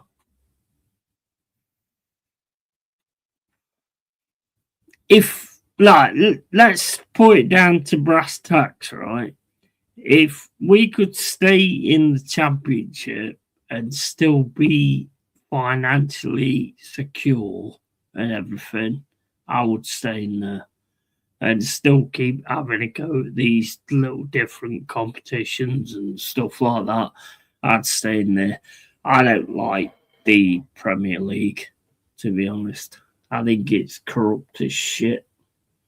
I just don't like it. In the Championship, every game you went to, you felt like you got a chance, and the atmosphere was so much better. So much better.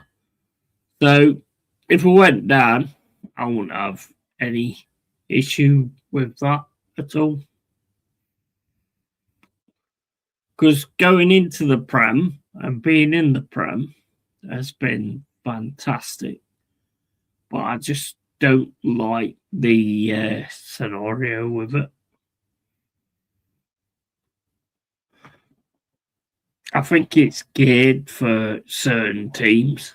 And if you can't get in that group of certain teams, then you're always going to struggle. You're never going to get anywhere. In the Championship, you can be great. And you can deserve to be great. In the Premier League, you can be great, but not deserve to be great. I mean, like you look at Arsenal, right, this season. They've not been great. You haven't been great. You've had a lot of decisions that probably you shouldn't have. You know, you've not been great. If you've been great, you'd have already won it. Well, not already won it because it ain't finished, but you know.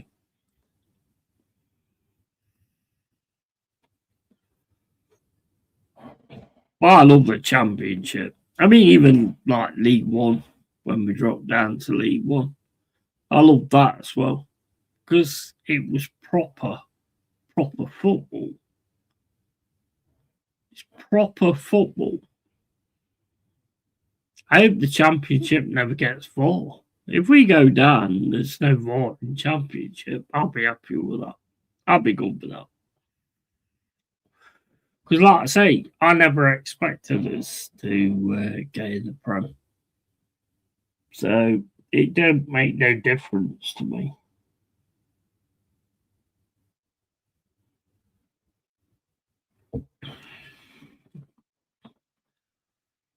Worst league going, look at the points total. Yeah, 100%. 100%. The thing is though, Colin, the Championship was exciting. And I think that's the difference. The Championship was actually exciting.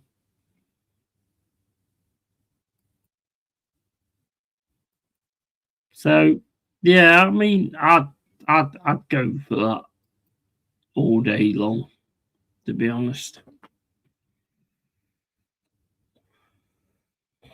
I just think the Premier League is so like cool for certain perspectives that I just don't like it.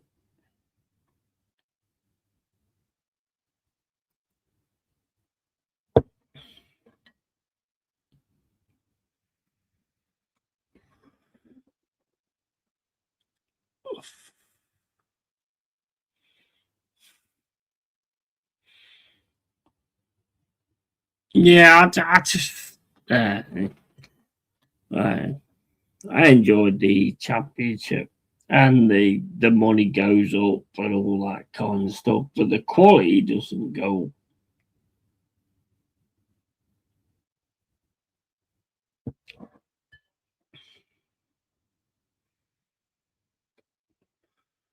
The quality stays at its level,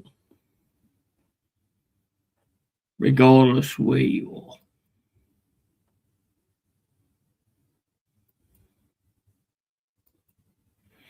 And the quality of officiating in the Premier League is ridiculous.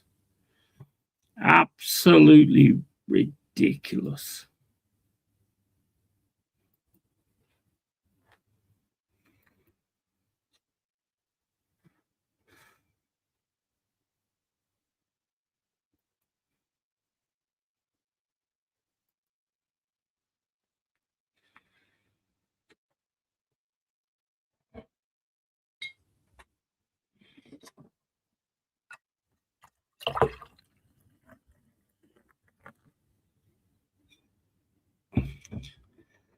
I mean, I'd say, right, okay, the way that teams play nowadays, right?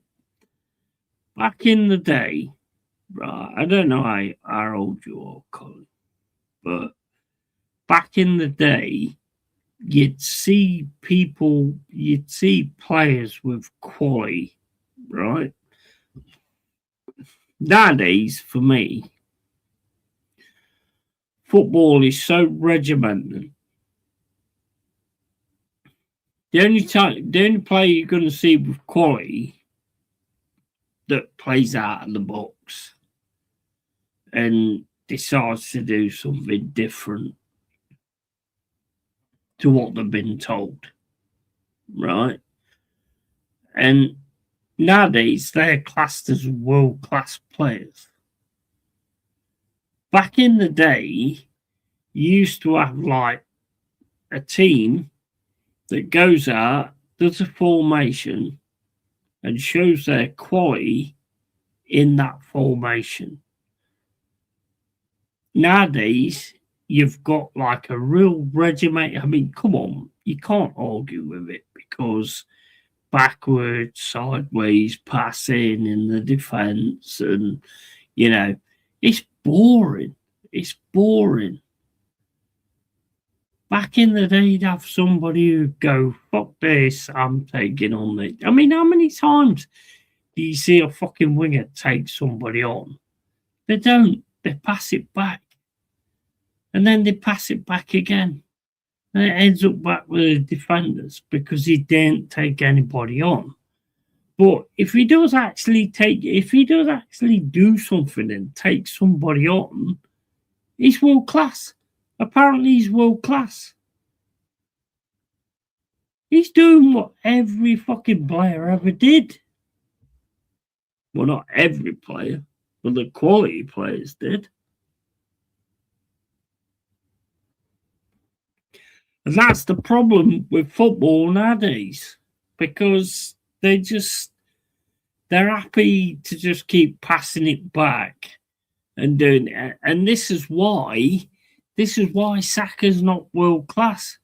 If Saka had a manager that would say to him that, mate, you've got the ball, you've got the quality, go through and do what you actually can do. Yeah. But there's no room for that nowadays.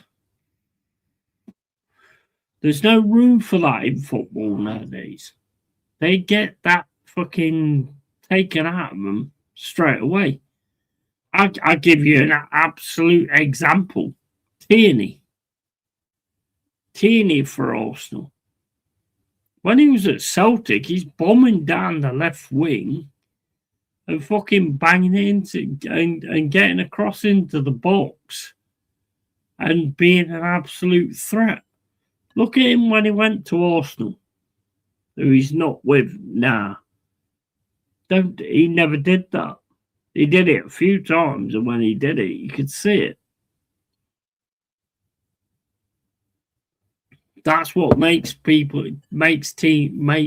player world class. When you give them a role where, you know what, if you're capable of doing that, then do it. We look at world class nowadays as somebody that does something that's not expected.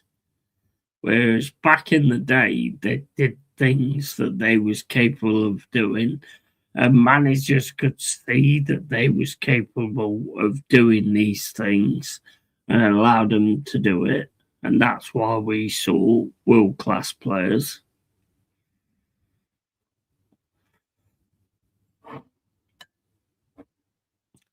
Back, sideways, sideways, back. It's a football match, not a fucking waltz. Yeah, 100%. 100%. 100%. It's so boring. Right, I could, like, back in the day, I used to watch, like, George Graham's Arsenal. Yeah. And they do the right things in winning the game and stuff like that. But I tell you what, Arsenal used to bore the shit out of me. But they won games. Yeah, I get it. You won games. So fair play to you. But, I mean, I always used to, like, I never watched Arsenal games, to be honest. Under George Graham, never watched them. Hated them.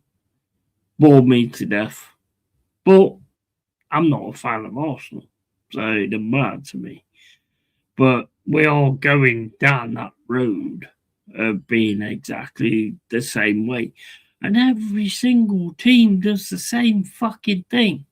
Every team does the same thing. How are you going to beat somebody by doing the same thing? Do something different. Please come out with a 4-4-2 or something. A 4-4-2 actually works if all the players are on the same fucking page. A 4-4-2 will still work now if all the players are on the same page. We've seen it. But everybody goes 4-2-3-1. It's so fucking boring.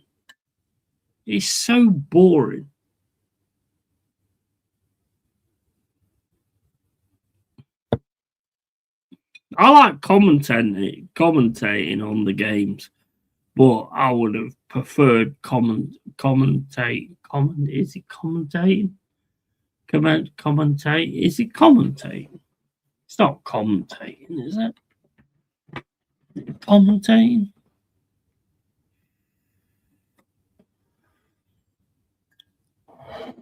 Is it commentating?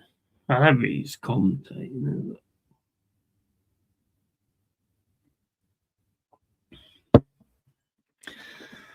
I love doing that, but it's like, you know what? I'd rather done it in the 80s. I'd rather done it in the 90s. I would have much rather done it in them because it's like so many games, so boring.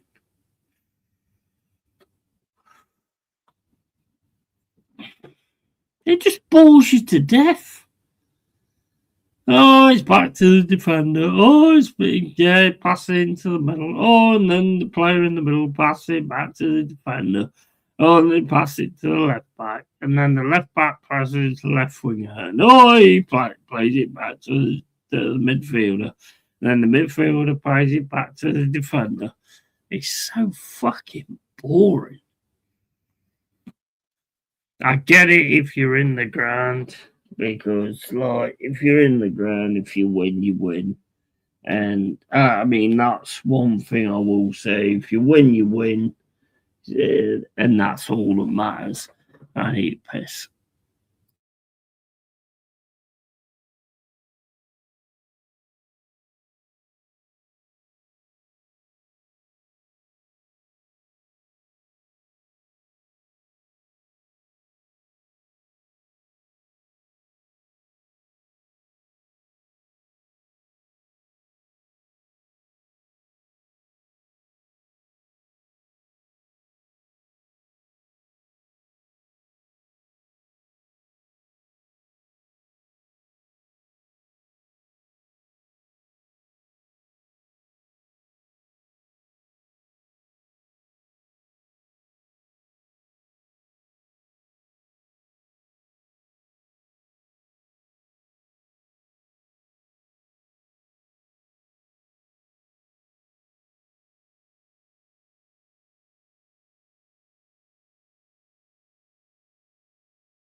Any sleep bait thanks as always. Yeah, no worries, man. No worries. I'm just like waxing lyrical or whatever you call it.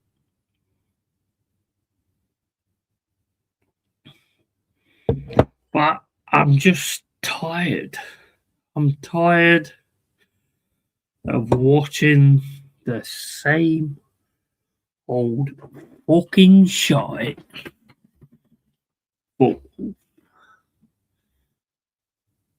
And it's every single fucking game. Every game is exactly the same. I feel for the people that haven't seen the old style game.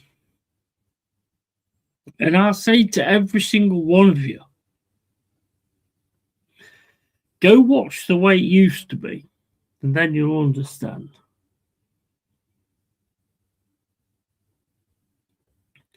Every game was exciting. Every single fucking game was exciting. Every game you watch now is like you're up for it. You're massively up for it.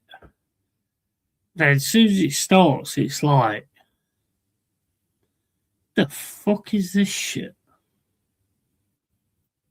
Back when you're in the stands, or even like watching on YouTube, it's just shit. It's crap.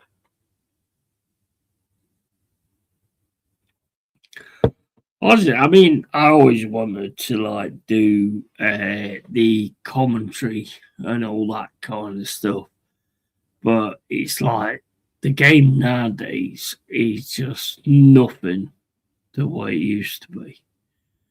Even my team, you know, it passes back to him, and oh fucking hell, you know, it's just so boring. It's boring. It really is fucking boring. It's so difficult to do. because it's just garbage. And then the only, like, I suppose, like, the only excitement you get is when the officials make a stupid decision, which happens all the time. All the time. Every single fucking game. But the officials are the officials. They are untouchable. Nobody can say anything against his official because they don't care. They don't care. And the problem there is the fans. Because the fans could change this. I say this time and time again. The fans could change this if they cared about it, but they don't. And football is just getting worse and worse and worse. And it's shocking.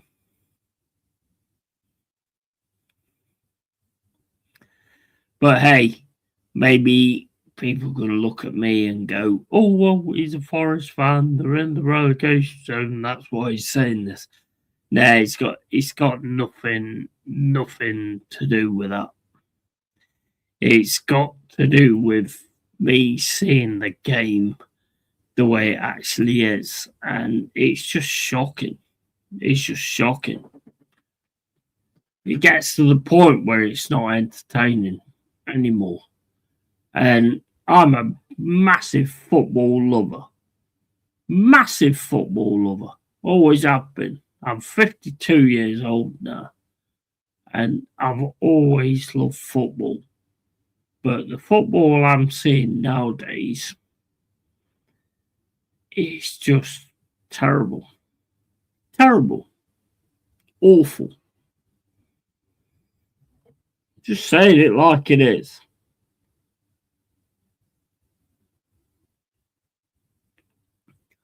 You all know it, but yeah, I mean, what do you do about it? I don't know. The only thing you can do about it is for a fan, an entire football fan wide